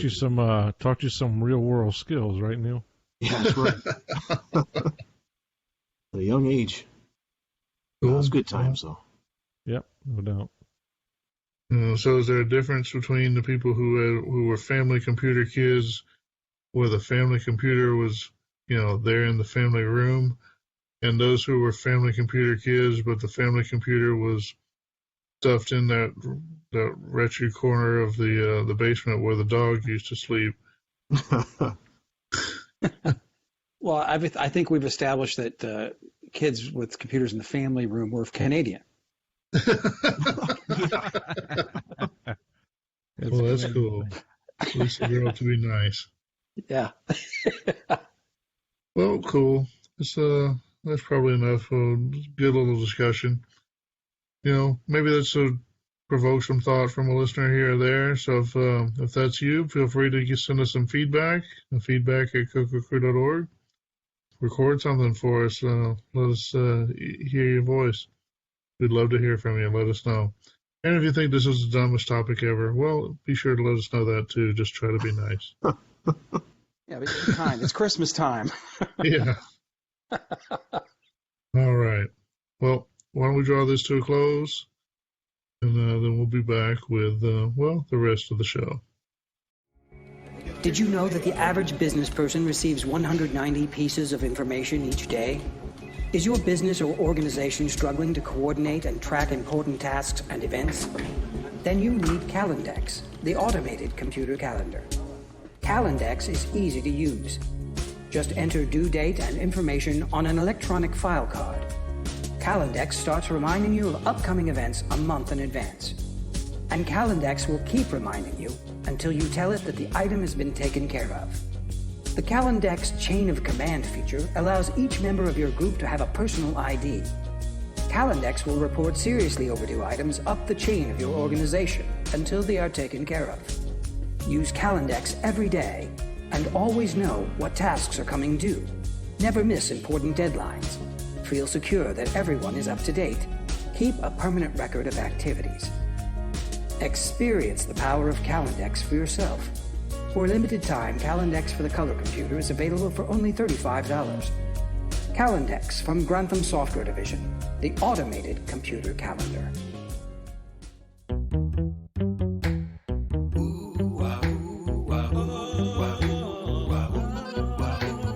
Users in this world appear to switch windows by pressing clear. I wish to watch a bouncing sphere. The cry goes up both far and near. CoCo 3, CoCo 3, CoCo 3, CoCo 3. Backup lightning roar of floppy, switching disks to make a copy. CoCo 3, CoCo 3, CoCo 3.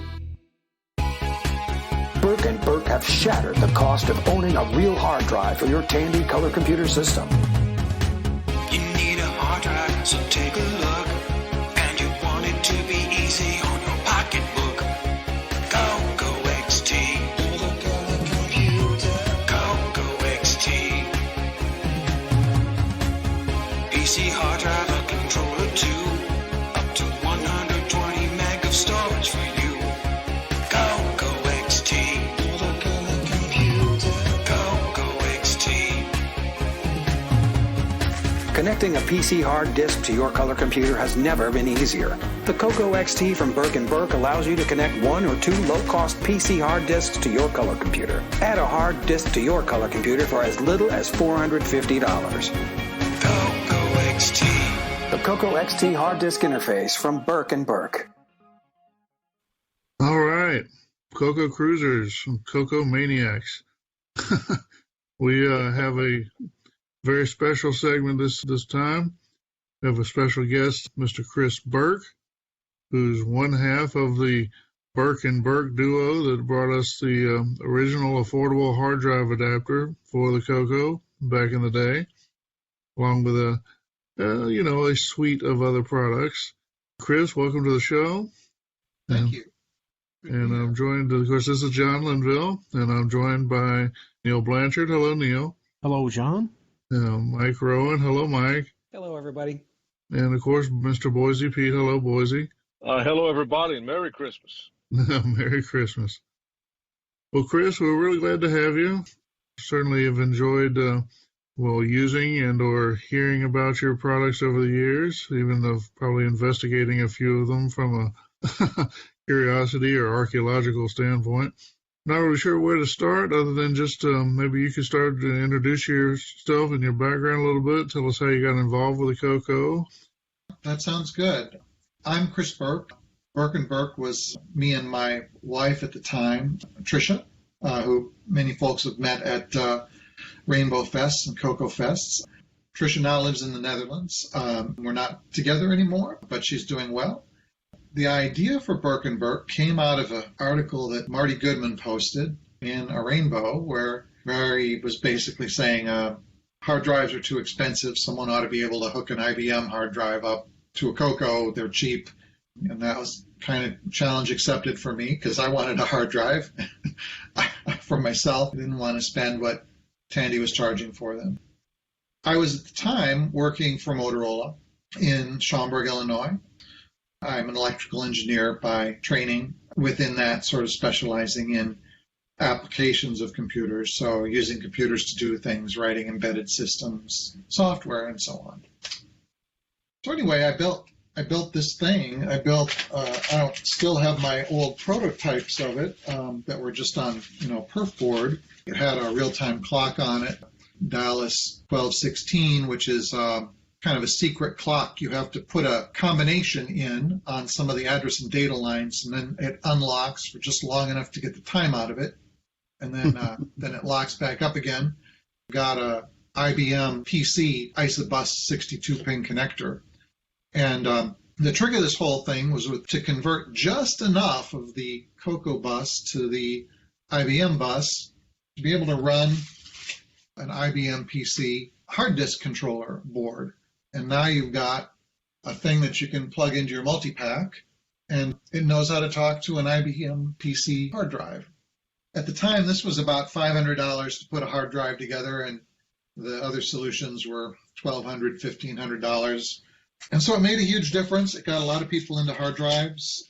This was not the fastest, highest performance hard drive system because IBM uses 512-byte sectors. Color Computer uses 256.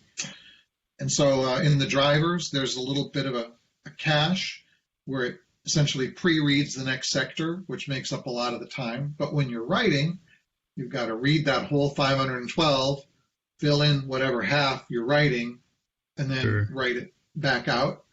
And that was solved a little bit with a write cache of just one sector, but it meant that some of the other systems out there, the RGB DOS, the LRTech system, and some of those were a little bit faster, but they were still up in that $1,000 range, whereas this was a lot more affordable. That is just looking across the industry or whatever as a historian or whatever.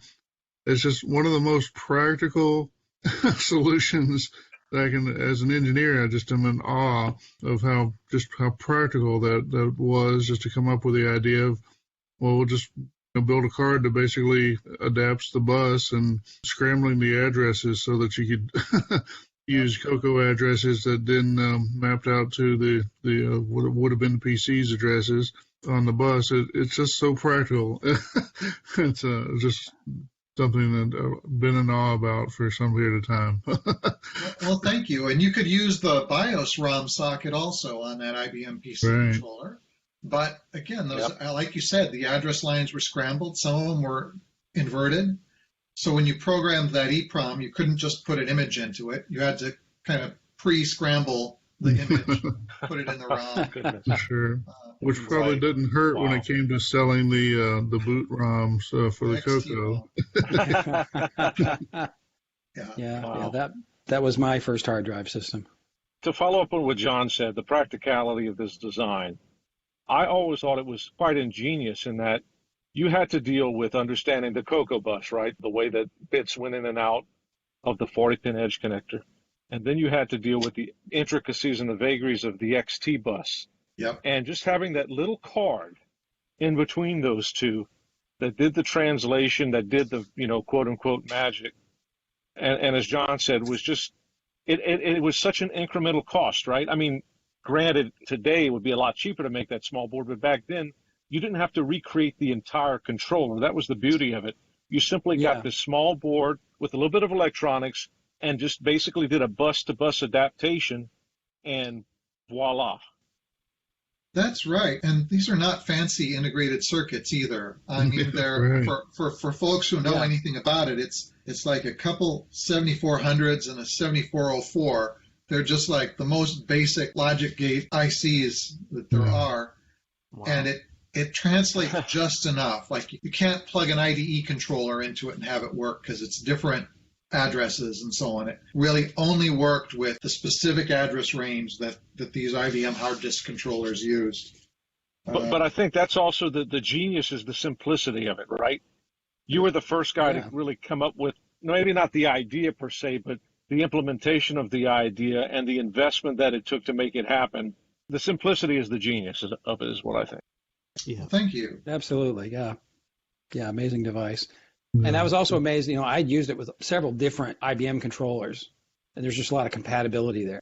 Yeah, and that's mass market product, which is why the price is so low, right? Like, as popular as the color computer may have been back in its heyday, there was just so much more volume in that IBM PC market that those prices just kept coming down, down, down. And the technology improved. You could get the run length encoded drives where you got 50% more capacity for not much more money. And I used that. I actually still have one.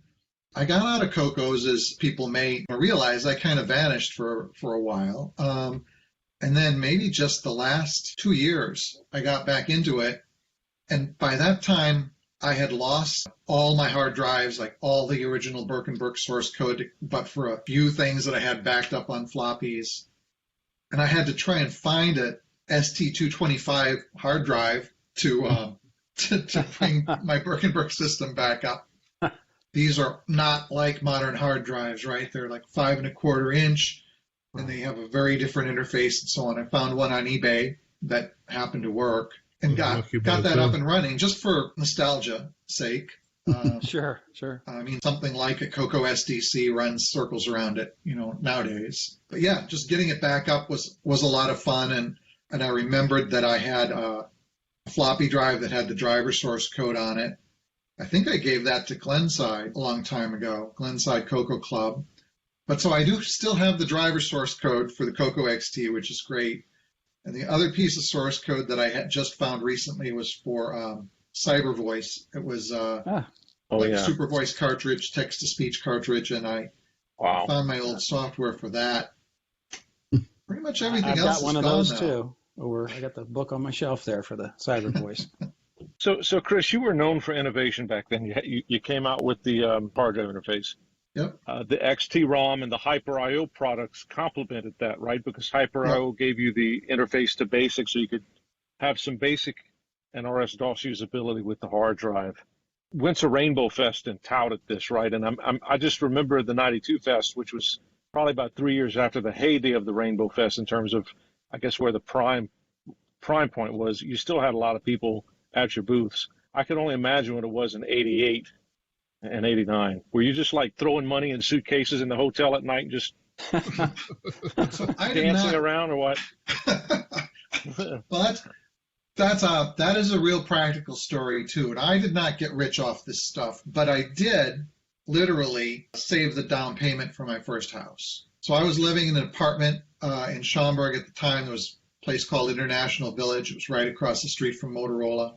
Living in that apartment with the money that I made off of all the Burke products, that was literally the down payment on my first house. So I feel like that's a little bit of American dream right there, you know, where you can start up in your spare bedroom making something out. And, you know, I don't own a jet plane or anything, but I got into a house out of it. So I feel really good about that. Yeah, that's awesome. Hard to ask for more in some ways. I mean, some people got a lot more, I guess, but kind of that time of the industry. But yeah, I'd say that's a pretty good result. It's the CoCo, not the Apple II or the Commodore 64, so a little bit of an underdog. Yeah, but the CoCo was an interesting product always because, and I forget who made this comparison. Someone compared a CoCo folk to antique car folk. What they said was you won't get them to spend $150, but you'll get them to spend $25 a week for a couple months. You know? Yeah, that sounds right. And so the people who are enthusiastic about the color computer are often very enthusiastic, right? Mm-hmm. And they wanted to have the latest thing, or they wanted to be able to one up their friends who had, you know, Commodores or Amiga Ataris or whatever they had. And so if you could give them something affordable that did something cool, they'd pretty much buy it back at that time. And that's probably still true now. So, well, if we could shift gears a little, maybe to software projects. So we mentioned a few of them, Hyper.io, for example. I know one that it fascinates a lot of people that you're associated with. That's the RSB. Oh, yeah. Well, I guess that Radio Shack Basic, is that what that stood for? Yeah, it stands for Radio Shack Basic, Real Basic for OS 9. RSB stood for Radio Shack Basic. I don't remember whether I did Dagger Patch or Radio Shack Basic first, but they're both the same idea. I did something called Dagger Patch, and Dagger Patch just patched that cartridge over to work off of disk. It wasn't an OS 9 port, it was just off of disk. Someone told me it actually works if you load it up in RSB. I haven't tried that. Pretty cool. That's cool. I've never tried that either. But there's Basic 09, and Basic 09's wonderful. It's just different, and it's not something a lot of people were as familiar with. And there were a bunch of, I kind of built it because I wanted to encourage people to use OS 9, I guess. And a lot of people have all kinds of basic programs, games and utilities and things that they were used to using. And I just thought, well, what if we could make that all usable under OS 9? And I just saw that someone posted that the Ease of Use Nitro project has RSB in it, which is awesome.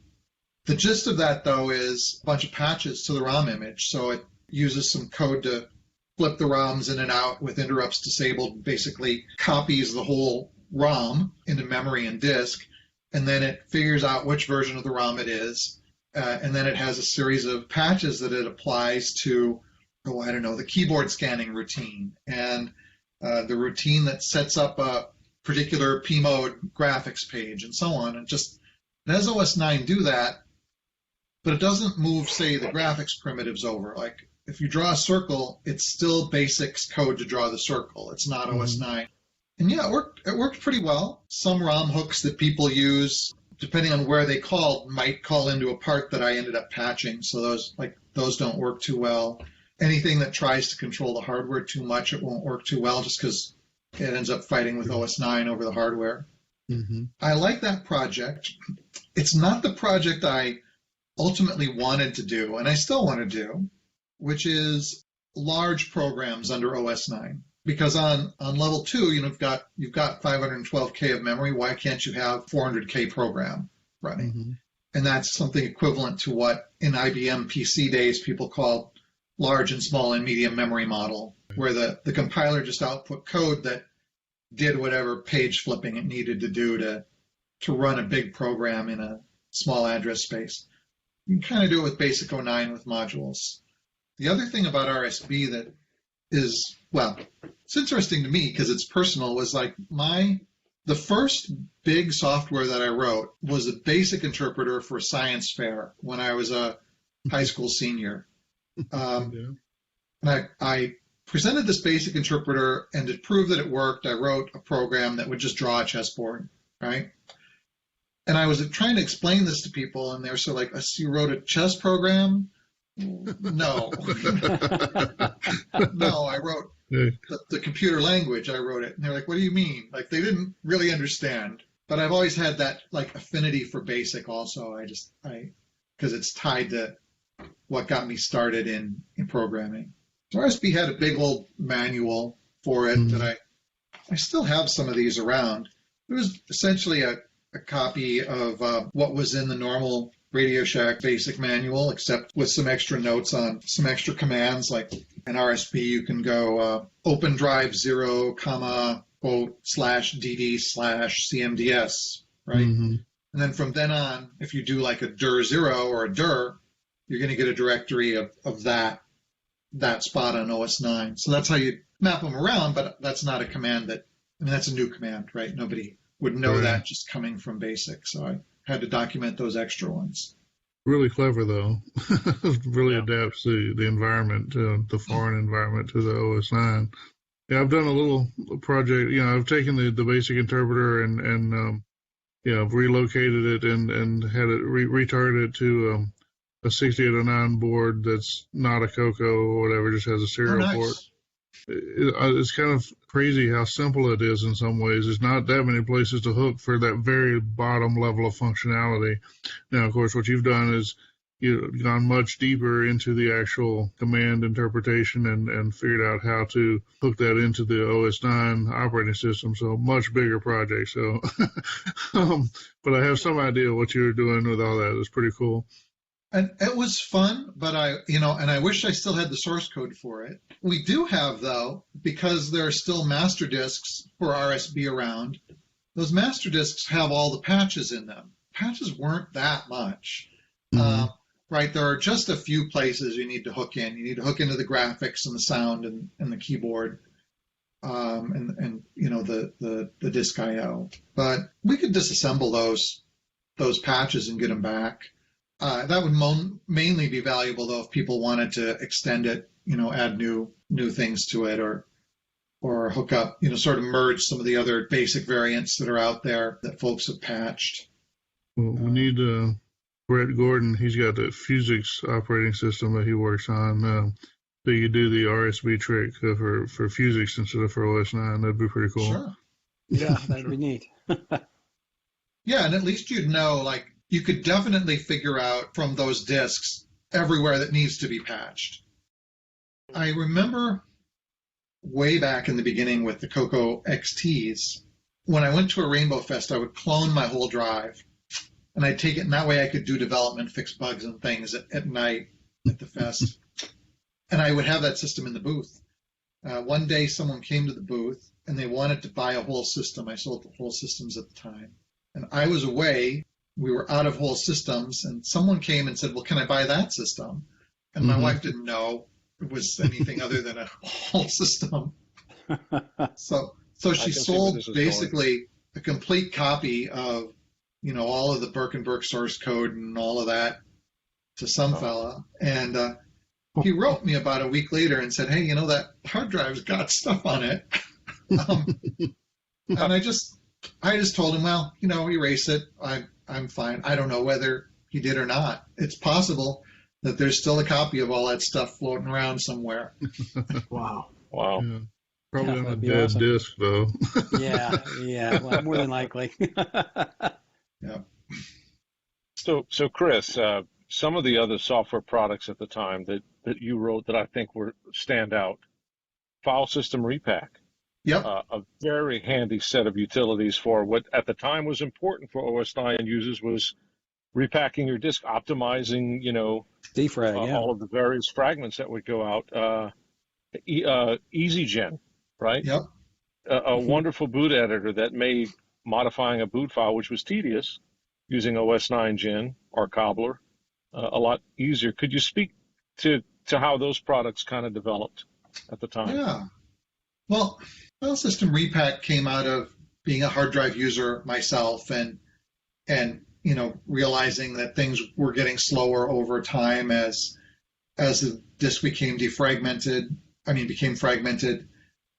and trying to think of how to solve that problem, because obviously on a PC or some other systems, there was a defragmenter and you'd watch it kind of move pieces of disk around. And I wrote that in C, not in assembler. The idea that I had was, well, what if we just sort the disk? And so, in other words, what if we say that the file ID, basically, and the sector within the file are just a number, and then we run that through a sorting algorithm. Like it was literally a quick sort, a depth-limited quick sort algorithm, so it didn't blow the stack up, and just have it put everything in order. So the net result would be you would be defragmented. You'd also have things in a very particular order on the disk. And you could also do that on a completely full disk, because a lot of defragmenters that I was familiar with, you needed to have a certain amount of free space on the disk for it to work with. Right. Sure. And with this one, ultimately, it really just needed enough space to swap two sectors, although it was faster if you gave it more memory. It was a little more than that, because it had to basically build a list of what the order should be. So it's basically making a map of what order the sectors should go in, but it didn't have to do that all up front. It could do it in a piecewise way. And so that's how File System Repack worked. It had some advantages and disadvantages. Obviously, when you're repacking a drive, if your system crashes, you could be in a really weird state. Something could go wrong. Yeah. And particularly because it was doing low-level manipulation of like the allocation bitmap and stuff like that. So a crash during a repack would be really bad. I don't know if anybody ever contacted me and said it crashed during my repack and my drive's blown up, but like it was. That was my next question. Yeah. Yeah.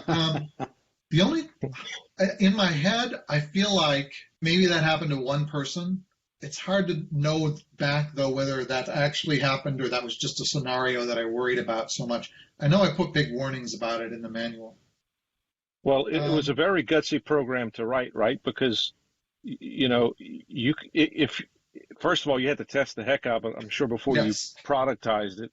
And then you could still make enemies if they did everything right, because, if the electricity turned off at the wrong time or whatever, they would be pointing fingers at you, Yeah, no, you're so right. And it was like, I put disclaimers and stuff on it, but you just feel personally bad if that happens to someone. And like the alternative was to say, well, back your hard disk up before you do this, but like that's 100 floppy disks or something, right? Nobody really was going to do that.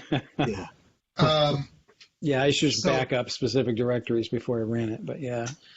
Yeah, I mean, that would be the good compromise, right? Like there's stuff that you can just restore from your OS 9 system master or whatever, but then there's stuff that you'd lose a lot if you lost it. And I ran the Mitsubishi quad density drives, so they were like 1.2 megabyte drives. So I would back up important stuff, source code and so on. Source code's not that big, so I could back up most of the source code, and then like when I was testing. Yeah, in developing that program, I blew not blew it up like physically, but logically blew my hard drive up a couple times because the algorithm wasn't quite right. Yeah. So I had to take that, and I would test it on like a RAM disk or something that was really low value to get it going at first. And then I came out with CBM, Compact Bitmap. It was part of the same suite. Used a completely different algorithm. It needed the whole file size. The size of the largest file had to be free on the disk. And it used a more conservative method. It was also aware of cluster size, which Repack wasn't. So if your cluster size was more than one, and this is true of EasyGen as well, someone pointed out, they both didn't like that. That wasn't an issue until people started running 128 meg hard drives or larger. That's right. But that is, to this day, this is an issue with EasyGen. And if I had source code, I would just go fix it. Maybe I can patch it. But EasyGen would do bad things to a disk that had larger than one sector per cluster, because it would corrupt the bitmap, the allocation bitmap. EasyGen was kind of inspired by debuggers, by like little assembly language debuggers that you find on single board computers. And so the interface to it is a lot like the interface to a debugger, except that it's working with modules in your boot file. So it had some of the basic debugger stuff like dumping memory and changing bytes and recomputing CRCs. So you could also use it to patch things. Plus it did the sort of hard part of making room on your disk, in the right space for your boot file and making sure that it was contiguous. And it had a couple of options where you could sort of dry run it, or you could say, I actually don't need the output to be contiguous. So if you were merging up modules for some other purpose, you could actually do that with EasyGen and not have to worry about the contiguous file requirement. And that was just what you'd expect, just being frustrated with Cobbler, the other, the basic tool chain that was there. There were a couple other tools that came out that were in that space. QuickGen is another one. QuickGen. That was Wes Gale, I think, that did that. Yeah. Wes and I are interesting. I mean, I think Wes and I have met, but I had Power Boost, and I think Wes was associated with Nitro, OS9. There were places where we had similar ideas, and we brought out similar products with slightly different approaches. But I think everybody just benefits from that kind of diversity and choice. And Power Boost was never meant to have the reach that Nitro has. Power Boost was, let's get some 6309 optimizations into the kernel, and you can run and you can get a little speed up without doing much work. Mm-hmm. But Nitro's been awesome, and I know, Boise, you've been part of that project, and I'm just amazed. Sometimes I go to the Nitro repository looking for source code for something, and what I find is a bunch of FCB statements. But I guess that's technically source code. That's where EasyGen came from, and probably of all the stuff, yes, the hard drive, phenomenal and made a huge difference to me and a lot of people. I think the hard drive, having an affordable hard drive, actually got a lot of people into the business, like people who were interested in building bigger things or to sell or as hobby. That affordable hard drive made the difference. But then EasyGen is actually probably the next thing that I feel best about. I really like that product, and I'm glad that a lot of people have gotten utility out of it. Yeah, also the great thing about your products was always the documentation. Always very professional, very complete documentation. Yeah, it really is amazing when you look back, because it's like you got the full package right out of the gate. You not only got the CoCo XT, but you had the file system repack and EasyGen and these other utilities that really let you maximize use. I really, it's what made OS 9 Level 2 usable for me. So that's great to hear. And I really was just coming from the same place as everybody else, right? Like, I wanted it to be usable for me. That's right. And stuff was good enough that other people wanted it. That was 30 years ago and more now, right? Yeah. It's pretty amazing. Let's not think about that. No. Tell us a little bit about your development process. I know you developed some of this in C. Did you do that on a CoCo, or did you have another system, or? No, it was on a CoCo. So a lot of stuff was hand-coded assembler, but some of the later things like file system repack was in C, and Cyber Voice was in C. And that was using the standard, not even like the better Kreider library, Mike Knudsen, patched up C compiler. It was just the basic OS 9 dev kit. Right. If folks remember, that was KNR C, not ANSI C. Some listeners may not even know what that means, but but when C first came out, it was a bit different, and the way you declared functions was different enough that if you tried to run some of that old code through a modern compiler, unless you told it this is old code, it would say that's That's not C. And I did that just for certain things that were more complex than what I wanted to write in assembler. But a lot of development for me was actually a fair amount of disassembly involved in some of what I did. Like, I figured that the easiest way to write a working hard disk driver was to learn from Tandy's hard disk driver. So I got a hold of that and did some disassembly on it and kind of worked through and the difference between the level 1 and the level 2 driver and so on. And there were books, right? Like there was, what was there? There was the Source, and there were all the Unraveled books, and there was Kevin Darling's Inside OS 9 book, Rainbow Guide to OS 9, right? There was a lot of work people did back then, and the internet was not so robust as it is now.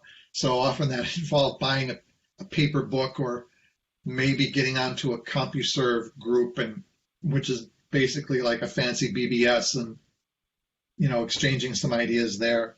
But then I would write using the tools that were there. I forget what it was called, but there was a VI clone is what I would use for a lot of my writing rather than the OS 9 editor. For a while I had the Wiz and OPAC, which were Frank Hogg Labs products. Yeah. OPAC was some better fonts and high-res screens and so on that helped with editing. And then using the hard drive, of course, just building it and trying it out. At the time, I had one CoCo 2 and one CoCo 3. For circuit boards, I used something really primitive. It's much more sophisticated now, but at the time it ran on a Mac. So that was the one other system I used. I had one of the toaster box Mac, the 128K Macs, right? That ran a product called Douglas CAD-CAM, which did not have an auto router, but it was a printed circuit board layout. And you could hand route your circuit board, and then you could send it off to them. Like you'd literally over a modem, you'd call them up and you'd send the file. It wasn't even a Gerber file or what a more modern system would use, but it's their proprietary format, and they'd send you boards. That's how the first, like the CoCo XT board and the quarter meg board. I feel like there was some other board I had made, but they were done in that. Now I use KiCad, which is much more powerful, and there's a open source auto router called Free Routing for it and so on. But those were, at the time, that's more primitive tools that were available. And I was very proud of myself because the CoCo XT board had a lot of holes in it, a lot of vias, just to get all those wires crossed in so small a space to translate everything. Had 42 vias on it. And so I ran in KiCad with this auto router, and I said, well, let's see how it does. So I had it redo the CoCo XT board just a couple weeks ago. And it's 45 vias. So, and eventually, like, I tweaked parameters. I got it down, and it beat me. I got it down to 40. But hand routing is a real art. What do you think about today where we can assemble the entire OS 9 or Nitrous 9 operating system in 20 seconds on a modern PC or Mac using cross tools? Think about the acceleration of development that we do now versus back then. It just has to be astounding. What do you think about that, how things have progressed in that way for the CoCo? I love it. I love that VCC is out there, and OVCC. I run more Macs than I do PCs. I have both, but VCC is kind of a PC thing, but OVC will even run on a Pi. So will MAME, right? Like that's the CoCo Pi project, right. Is more of a MAME fork, but OVCC works on a Raspberry Pi also. And even within that emulation, you can run a super fast. You don't even need cross tools, right? You can just essentially speed your CoCo up to 40 megahertz, and things really scream along pretty well. And if you're using cross tools, even faster. I think a lot of folks will know that the OS 9 C compiler exists in source form on the internet. If you've got a 32-bit machine, you can compile it. Right now, Macs don't allow 32-bit software, but so that's out there, and you can get literally like exactly the same thing out of it that you would get compiling on a CoCo, but running at the native speed of your PC or your Mac. And that iteration time makes such a big difference. Folks used to say that 1.5 seconds is like the ideal time, because if a computer responds faster than that, it's intimidating. And if it takes longer than that, it starts to feel slow. And if it's a lot longer than that, you get up, you take a coffee break, and you come back, and then you have to sort of get your context back, right? And it interrupts your flow state. So I feel that is the real benefit of faster development. You can iterate a lot faster, and you can stay in that mental flow state that makes you super productive. Like stuff that I'm writing for the CoCo right now, lately, if I've been writing it, I've been using OVCC and just running stock OS 9, not even Nitro, stock OS 9 and stock dev tools. But that is also me just coming back to it in the last year and a half. Sure. Another product that I'd like you to talk about, it really never became a product, but it was very promising, was the Rocket, right? The Rocket, Wasn't this yes. one of the last things that you had worked on before I think you went wandering in the desert for 40 years? Yep. The Rocket was a 68,000 family daughter board, and you'd plug it in to your CPU socket. I think originally I thought, I'll use a 68,008, which is a 68,000 that has an 8-bit bus on it. And then I thought, I'll use one of these, I forget what it was called, maybe Dragon Ball chips. It would have memory on it, and it would have 68,000 OS 9, and then it would have, this was a trick, I think I got this idea from Macs of the time when they switched from PowerPC to 68,000, or 68,000 to PowerPC rather. They had a 68,000 emulator on them. So I thought, okay, we'll put a 6809 emulator in there. You'll be running 68,000. It'll be fast, so it'll run the 6809 code basically as fast as it was. You'll have more memory. You'll have real OS 9, except licensing real OS 9 was expensive. And Boise, I think you might have been at Microware at this time, but I managed to line up a deal for industrial OS 9 because Microware liked the project. And industrial OS 9 doesn't have like RBF, or it's really just a kernel and the basic utility set for OS 9. And I actually had a deal with Microware for a reasonable license price for that. And then all I would have to do is, write an RBF clone and all that other stuff. So that was the thinking on that project, at least. And I think on one of my old Macs, and there's a project on there that I called Ghost 9. And Ghost 9 was OS 9 interfaces running on a 68,000 Mac. But the idea would be that's where I would have written my RBF clone and tested it. So, yeah, that one never came to be. I mean, I think if you were to look at it now, it's utterly doable. It's really easy to build a board with a gate array that's got the 68,000 core and all the logic you need and a big old RAM chip on it. And, so hardware-wise, still completely doable, I think. Maybe more doable than it was back then. So now we're here 30 years later, and you're back into the new CoCo community, and everybody is thrilled to have you. Are you getting excited again? Are you finding sort of that energy coming back? Do you think you'll be doing more? I do. I do think I'll do more. I'll either I'll make kits that people can build, or maybe I'll assemble some stuff on the hardware side. This is another one that's interesting to me. This gadget, this is a cartridge. It's just the ROM from a color computer cartridge. But if you look at that, that's a 40-pin CoCo connector and some logic. And then there's a 40-pin Raspberry Pi connector. And the idea behind this one is that you plug this into a Raspberry Pi and you run your emulator, but it actually at full bus speed is able to talk out to color computer peripherals. So if you've got an old ROM cartridge that you want to use, or it basically just lets you build a CoCo replacement based on a Pi, but that has the actual CoCo bus connector on it. And for me, like the Matchbox CoCos and the CoCo Pis and so on, and even the emulators, there's something mentally for me that says it's not a real CoCo. And somehow mentally for me, like if it has the connector on it, I feel like it's more a real CoCo, even though it's absolutely not, right? It's completely emulated. But so that's the idea there is to get that code running bare metal on a Raspberry Pi rather than on a Linux distribution, so that it's super fast and can keep up with the bus traffic of 2 megahertz. Right now, it can keep up at about 1, and I'm still working on that. Tell us about the years from between Rocket and today. What have you been up to? And what did I do? Well, I went and worked on video games.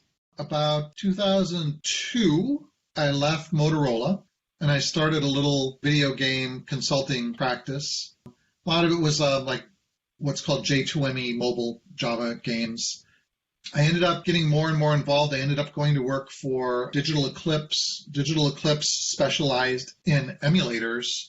They would emulate an actual arcade machine and bring you a version of, whatever it was, Donkey Kong or whatever game, but they had emulated the whole machine, kind of like MAME. That's actually where I met Vavasur. Vavasur was like the CTO of Digital Eclipse.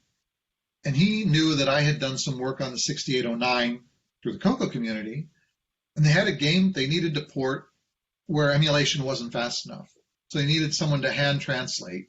So I literally, instead of writing an emulator, I hand translated line by line assembler code from whatever to whatever. So for example, I did a version of Mortal Kombat where I took the PlayStation 1 version of Mortal Kombat, was all they had source code for, and I translated that to all live in a little joystick. So the whole like D-pad controller, it's the Jack-specific games. That little D-pad contained the whole game. Also, they didn't have the artwork. They weren't doing an illegal port or anything. It just all been lost. I reconstructed using MAME all the parallax, multi-level parallax backgrounds from Mortal Kombat. Worked with a guy to compress the sound all down to MIDI that sounded like it wasn't MIDI, and that was a really cool project. But I spent a few years doing things like that and working in the game industry. I had to work with John Romero, who wrote Doom. That was such a privilege, and Tom Hall, who wrote the Commander Keen games. Wow. Game industry is very volatile, a lot of fun, but very volatile. A lot of game companies go out of business. Somewhere in there, I worked for Amazon for a while. I worked for Disney. I worked for Saban. Saban is Power Rangers and Paul Frank, and some brands like that. Again, video games. And now I'm actually with Indeed, the job website, Indeed.com. Like in past times when I first got into the CoCo, I'm not doing much coding at work. That makes me kind of itchy, and it's sort of what got me kind of back into the CoCo hobby. Was my work wasn't delivering on that, so I get it in my hobby space. Oh, that's great, and we're certainly glad you've come back to the community. Well, thank you. It's great to see familiar faces too, right? Like some of you I know from way back, and then I see like people who I recognize as they were Burke and Burke customers, right? Like I'll see someone post on Facebook in one of the CoCo site or the Nitro site or the 6809 site, and they'll be like, "You bought stuff from me." So, you crashed my file system. No. Yeah, exactly. Yeah. So that's really gratifying to just find people who are still in it. I've just got to say, Chris, and I think everybody on the panel would agree, the CoCo community would not be where it's at without the work that you did back then. I mean, the products you made, the software, the hardware catapulted the CoCo community at that time, right, to a certain level. And it cannot be overstated, I think, your influence at that time. And to see you back again after all these years, we're lucky to have you. And it's great to see. It's great to see you back. Well, thank you so much, Boise, and thank you to all of you for thinking to have me talk with you for a bit and reminisce about some of this stuff. And it's great to see you still in it too, Boise. Yeah, I'll be in it till I go. It's one of those things, right, where I think you said it earlier. You got away from it for a while, and for me, I wax and wane. I get into other things, but I always find myself coming back to this because it was my childhood first computer. And sometimes you get away from it, you get a clear head, you get some ideas, and you get back into it with even more fervor, and you find yourself even more productive. Well, Chris, thank you so much for having joined us, taking this hour or so out of your day. It's been a great discussion. Certainly I learned a few things, and certainly enjoyed the reminiscing or whatever. And just really definitely appreciate you joining us. Thank you. Well, thank you, Neil, and Absolutely. Mike and Boise and John. It's great talking with all of you. And I hope you have a wonderful evening, and we'll talk again soon. The CoCo is a powerful computer, and the multi-pack enables you to expand with RS-232, floppy controller, and hard disk drives. But don't you think your CoCo would be a lot nicer without all of the mess hanging off the right side? Of course it would. The Connect Expander replaces the lower half of your CoCo case and allows mounting two SCS-decoded devices like a floppy and hard drive controller inside of your CoCo. The Expander board includes a 12-volt power supply and provides a built-in no-slot RS-232 port. The external cartridge slot is still available for game cartridges or additional hardware. The Expander kit is just $124.95, or you can purchase just the board alone for just $99.95. It's great for repacking a CoCo in a PC case. The Expander from Connect, Milwaukee, Wisconsin. Boy, the cartridge games we played. All the aliens we slayed. Man, it was your own arcade. Those were the days. Loaded games from tape cassette. Floppy drives incurred debt. Wasted time with no regret. Those were the days. And you didn't need a hard drive then. Line printers replaced your pen. Mister, we could use a man like Charles Tandy again. BBS's ruled the day. CompuServe took half your pay. Fit it all in 64K. Those were the days. We sat and stared at glowing screens. Typed in code from magazines. Everybody's loyalty was determined by their machines. When you had a job to do, Basic always got you through. accidentally typing new. Those were the days.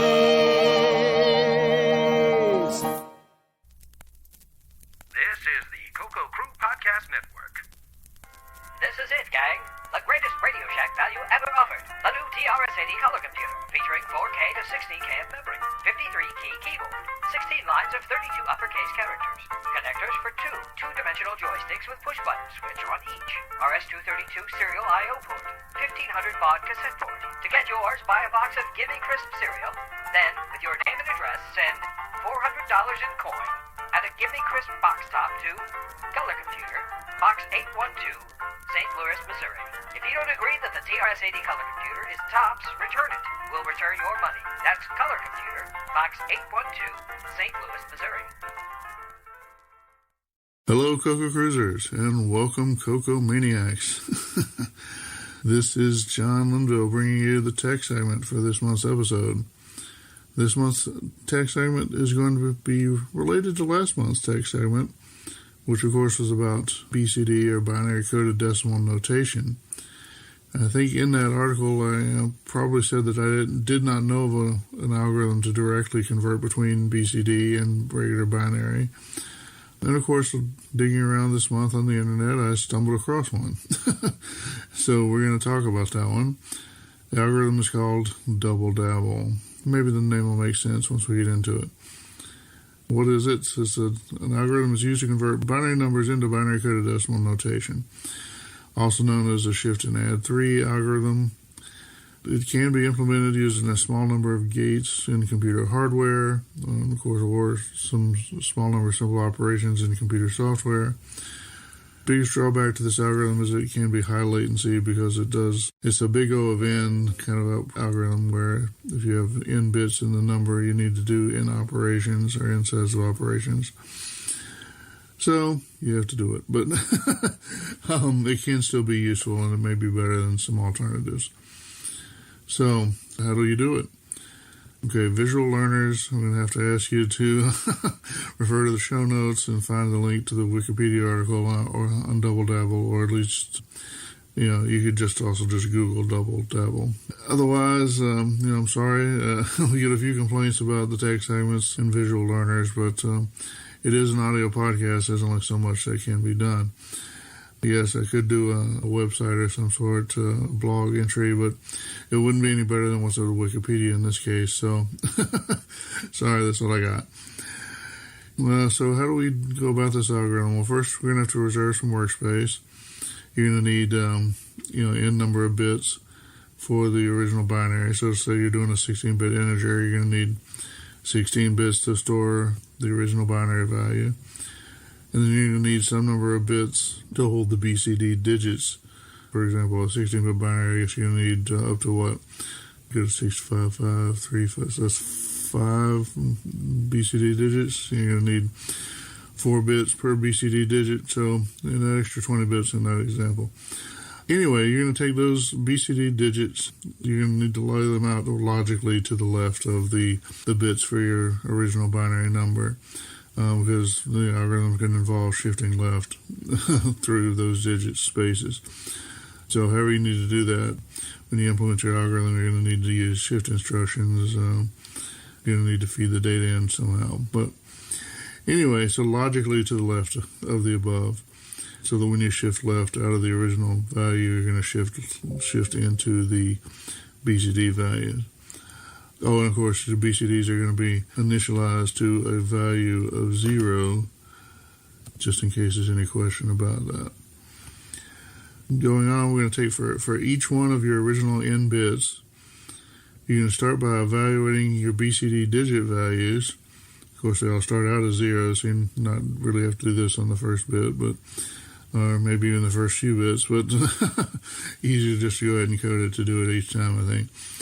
So if any one of your BCD digits has a value greater than or equal to 5, then you're going to add 3 to just that BCD digit, so just that set of 4 bits. So you might have to get a little tricky with shifting and adding or whatever if you implement this in assembly language. But you're going to add 3 just to that one BCD digit. And then once you've done that for each of the BCD digits, you need to do this evaluation for each one, because you might hit the situation in any one of the digits.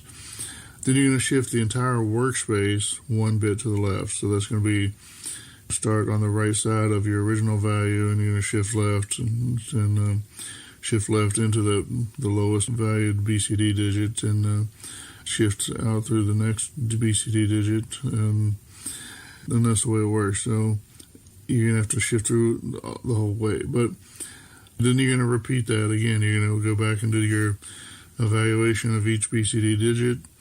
If it's greater than 5, you're going to add 3, and then you're going back and you're going to shift again. And so you're going to keep doing that for each one of your original n bits. So like I said, if we started with a 16-bit integer, you're going to have to do this 16 times. And so that's what adds to the latency. So after n shifts, your algorithm will be complete. Of course, you'll end up with a 0 in place of your original binary number, unless you've done something weird with your shifting, rotating instead of shifting or something like that. But then the BCD digit spaces will now have decimal equivalent, BCD encoded decimal equivalent of the original value. So, which is what you want, right? So this is kind of cool, right? You can convert directly from the binary value to the BCD. It turns out you can actually do a reverse where you can convert from the BCD back to the binary values. You start with the shifting, in this case to the right, and then Then you do your conversions based on values greater than or equal to 8. And anyway, we're not going to go into a lot of detail there. If you want more detail, definitely check the Wikipedia article. Anyway, so how does this work? I mean, the first time I saw this, I thought, well, that's like magic. How does that work? And I had to think about it, and I kept thinking, well, I can sort of see how it works for that first BCD digit, but surely, once you start carrying out to the next digit, you've already done your magic in one place, and surely it's going to screw it up when you cross the boundary or whatever, but I'm pretty sure it works. So I think the key to understanding is your algorithm is building your BCD version of the number, and it's doing one bit at a time. So it's doubling the effective value each time. It just works because it's built on this, this microscopic view of the world, basically. So if you think about that one bit shift to the left each time, that's essentially a multiply by 2. And so when you're checking for a value greater than or equal to 5, and then you add 3 to it, but then you shift, you've effectively added 6 to a value greater than 10, greater than or equal to 10. That's the key to doing a BCD transformation. That's effectively what that decimal accumulator adjust instruction does that in the assembly language. So it's kind of a neat trick. With that said, why is it any better? I mean, these per bit operations lead to high latency. How else would you do it though, right? If you need to do a conversion, you're going to have to do a modulus operation. Modulus, of course, is essentially division, but you're looking at the remainder instead of the dividend. Is that right? I have to check my math vocabulary. If you had to do modulus operations, that's as expensive as division. Now, the computation on this is probably as expensive as division, give or take, because you're doing everything one bit at a time. Big difference is that if you're going to do a modulus operation, you'd have to do that for each. You'd have to do a separate modulus for each BCD digit. So for a 16-bit input, you could have to do 5 modulus operations, whereas in this case, you do one double operation. So that seems a lot cheaper.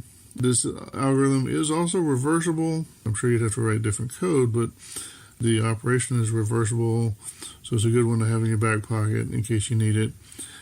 Of course, the best advice, I think, remains, if you're going to be using BCD, to keep your BCD values separate from any non-BCD values as much as possible. Just do all your operations with BCD values, maybe even code special increment or decrement or whatever your routines that just deal in BCD. I think that's probably going to be cleaner and probably perform better overall. But there are times when needs arise. You might have some kind of complicated time or score calculation that you want to do. That's base 10. Well, you want to display in base 10 because it's time or score, but you want to do something weird, calculate a square root, or maybe not for time, but anyway, there might be a reason that you want to do something weird, and so it's easier just to go ahead and code the weird math, but just with normal binary numbers, and then convert. You might need to convert from BCD into binary, and then convert from the binary back out to BCD. I don't know, it could be ugly, but maybe there's a reason to do it. The other one I came up with is whatever you're going to do with your time or your score or whatever BCD value you've got, you might need to do that math or use some other library code, whether it's math or not, but whatever transformation you need to do, you might need to use some library code that's only expecting, normal binary numbers. So you might need to convert from BCD back into binary and then use whatever library you got to use, which might be, a score logging operation or something like that. Anyway, you've got this algorithm that can help you make those conversions possible. So if you do find yourself with a need to convert, Double algorithm actually does provide something pretty reasonable. to go back and forth between binary and BCD if needs arise. Again, I wouldn't necessarily recommend doing that, but it is possible. So I hope you've enjoyed this. I hope even the visual learners were able to follow along. And if nothing else, check out the Wikipedia article. I think it's pretty good.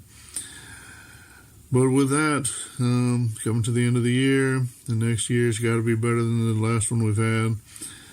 I feel it. CoCo Mania is starting. CoCo Mania is coming. It's going to build all year. We're getting excited. CoCo Maniacs, get ready to get your freak on. We're going to have a heck of a year this year. All right. So, I'm going to sign off now. Enjoy your CoCo Mania forever. So what did you want to show me? Check this out. I do this poke, and the printer is now at 9600. Yeah, that's a popular one. And I wrote this little program to do all these pokes to give me access to 40-track drives. Yeah? And this one lets me access both sides of the drive. Okay. And this utility automatically creates line numbers for me in BASIC. You do know that all these things are built into ADOS, don't you? Huh? Have you been living in a cave somewhere? ADOS adds all sorts of cool functions to your color computer. All the things you described and more. It even supports true lowercase on the new CoCo 2s. You're kidding me. ADOS adds things like repeat key so you can edit your last command, DOS command for OS 9, error trapping in BASIC, there's a RAM command to run in full RAM mode, 2-column disk directories, keyword abbreviation, and that doesn't even scratch the surface of the features of ADOS. That sounds easier than all these pokes and short utility programs. You better believe it. And ADOS comes with an easy-to-use configuration program. You just run it, enable the things you want, ignore what you don't want. That sounds great. You can run ADOS from disk, or you can have ADOS create a ROM image, and you can just burn that onto a ROM and put it on your disk controller, so it boots up right into ADOS every time you boot your CoCo. Imagine, you never have to set your baud rate again. Wow, that's amazing. Will it work with my CoCo 1? ADOS works with both CoCo 1 and CoCo 2 systems, and it's available for just $27.95. You'll wonder how you ever lived without it. Supercharge your color computer with ADOS from Spectro Systems. Spectro Systems, Miami, Florida. If you sell color computers on eBay, you know that competition is fierce. So how can you differentiate your eBay listing and get top dollar for your items? It's easy with the New York Times Asset Tag System. These self-adhesive aluminum asset tags affix easily to any vintage computer item and instantly add value and provenance. Each attractive asset tag features the New York Times Eagle logo and a blank equipment number box. The CoCo 2 usually sells for $70 on eBay, but with the addition of the New York Times asset tag, the exact same CoCo 2 becomes a rare item and lists for $150. An original color computer analog joystick usually sells for $20 on eBay, but with the addition of the New York Times asset tag, the price instantly jumps to $80. Do you have mysterious, undocumented, or non-working cartridges just collecting dust? Turn those items into cash by attaching the New York Times asset tags. I put an NYT tag on an old CoCo 2 and listed it on eBay with an undocumented mysterious pack. Together, they're listed for $299. The New York Times asset tag system includes 15 self-adhesive blank asset tags and our 10-page booklet with tips for maximizing your eBay profits. Start making more money today. Here's how to get yours. Maximize your eBay sales with a New York Times asset system. Just $29.95. Call in the next 10 minutes and receive a second New York Times asset system for just an additional $10. Call 100-0100. That number again is 100-0100. Operators are standing by. Well, we meet again inside Neil's Corner on episode 67 of the CoCo Crew Podcast, the last segment for the year 2020. And on that note, I figured I'd review a game for the TRS-80 MC10 computer. 2020 has been one strange year. Why not add to it by me actually using an MC10, let alone reviewing a game for it? First off, I'd like to say up until this point, I never really used an MC10, other than powering them up just to test them. I was always a CoCo guy. A few years back, Kevin Braun reached out to me and wanted a nice, clean working CoCo 1. And in trade, he offered me a super clean boxed MC10 with a composite mod installed on it. I accepted the deal and sent Kevin the CoCo 1, and he sent me the MC10. I was very pleased with the condition of it. I stored it away safely and never used it up until a few nights ago. What inspired me to finally set up the MC10 were two things. The new MCX32SD, which is similar to the CoCo SDC, as you can use SD flash cards for storage. The other thing was this new game released last November called Shoot Upward, Kill Stuff, or SUKS, for short. This game is coded by Ron Davis in 100% machine language, and boy does it ever show. It is a fast-paced arcade-style game. The object is simple, just as the title of the game states. You shoot upward and kill off different spaceships and other enemies. Your character can only move left or right at the bottom of the screen. You cannot move up or down. You use your left and right arrow keys and spacebar to shoot. When I was playing this game, I couldn't believe it was on an MC-10. It runs so smooth and fast, absolutely zero lag. Ron has added all the arcade fundamentals into this game as it checks all the boxes for me. Fast-paced, smooth graphics, great sound effects, high score counter, different levels, bonus levels. Yes, he even has fun bonus levels. Every 5 levels you clear, there is a bonus level that surprises you. And extra lives. In order to get an extra life, you need to shoot down spaceships that carry letters. At the top of the screen, you will see the word extra. Every letter you collect will light up. Once you spell out the word extra, you'll receive an extra life. This is a very handy feature once you are on the later levels. You'll want to bank as many lives as possible on the earlier, easier levels. Another nice touch Ron added in this game is he creatively named each level. The name will always give you a hint of what is to come in that particular upcoming level. I just can't say enough good about this game. This is a grade A title in my opinion, and definitely doesn't disappoint. It has such a high replay value, you want to keep bettering your score, but even more so, you want to make it to that next level and see what is waiting for you there. The fact that it's running on an MC-10 and not a CoCo 1 is also highly impressive. If only Radio Shack could have seen this game back when the MC-10 was a new machine, they'd have been so taken. Great job, Ron Davis, uncoding such a fantastic MC-10 game for all of us to enjoy. Well, now you have something to do during the holidays. Bust out your MC-10 and enjoy this game. I also like to thank Darren Atkinson for creating the MCX32 SD, and to Ed Snyder for producing them.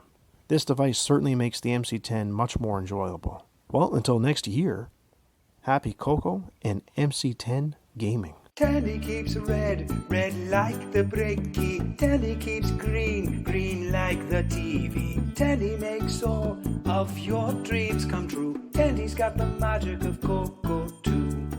TRS-80 color computers are better than ever. We improved our most popular family computers with a compact white case, low-profile electric typewriter quality keyboard, and reduced the system price. Come see the new TRS-80 color computer too. Tandy makes a product that's brand new. Tandy's got the magic. Tandy's got the magic. Tandy's got the magic of CoCo 2. Christmas tree, my Christmas tree, lit up like a star. When I see my Christmas tree, and loved ones before. Christmas tree, I'm certain, wherever.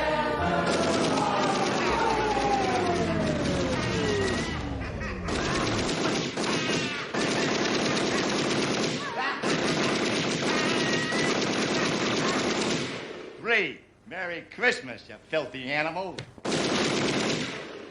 And a Happy New Year. Well, we have reached the end of episode 67 on the CoCo Crew Podcast. As usual, I'd like to thank our host John Linville for procuring all the news articles and providing us with informative tech segments. Mike Rowan for painstakingly editing the podcast and creating those fun commercials. Boise Pete, our CoCo historian. He remembers it, so you don't have to. Big thanks goes out to Chris Burke for giving us some of your time to record an interview with you. Last but not least, a huge thanks goes out to all of you who listen and support us each month. We really do appreciate your feedback. Well, until next year, have yourself a Merry CoCo Christmas and a Happy Retro New Year from all of us on the CoCo Crew Podcast. It's a blast from the past. Please listen carefully. CoCo.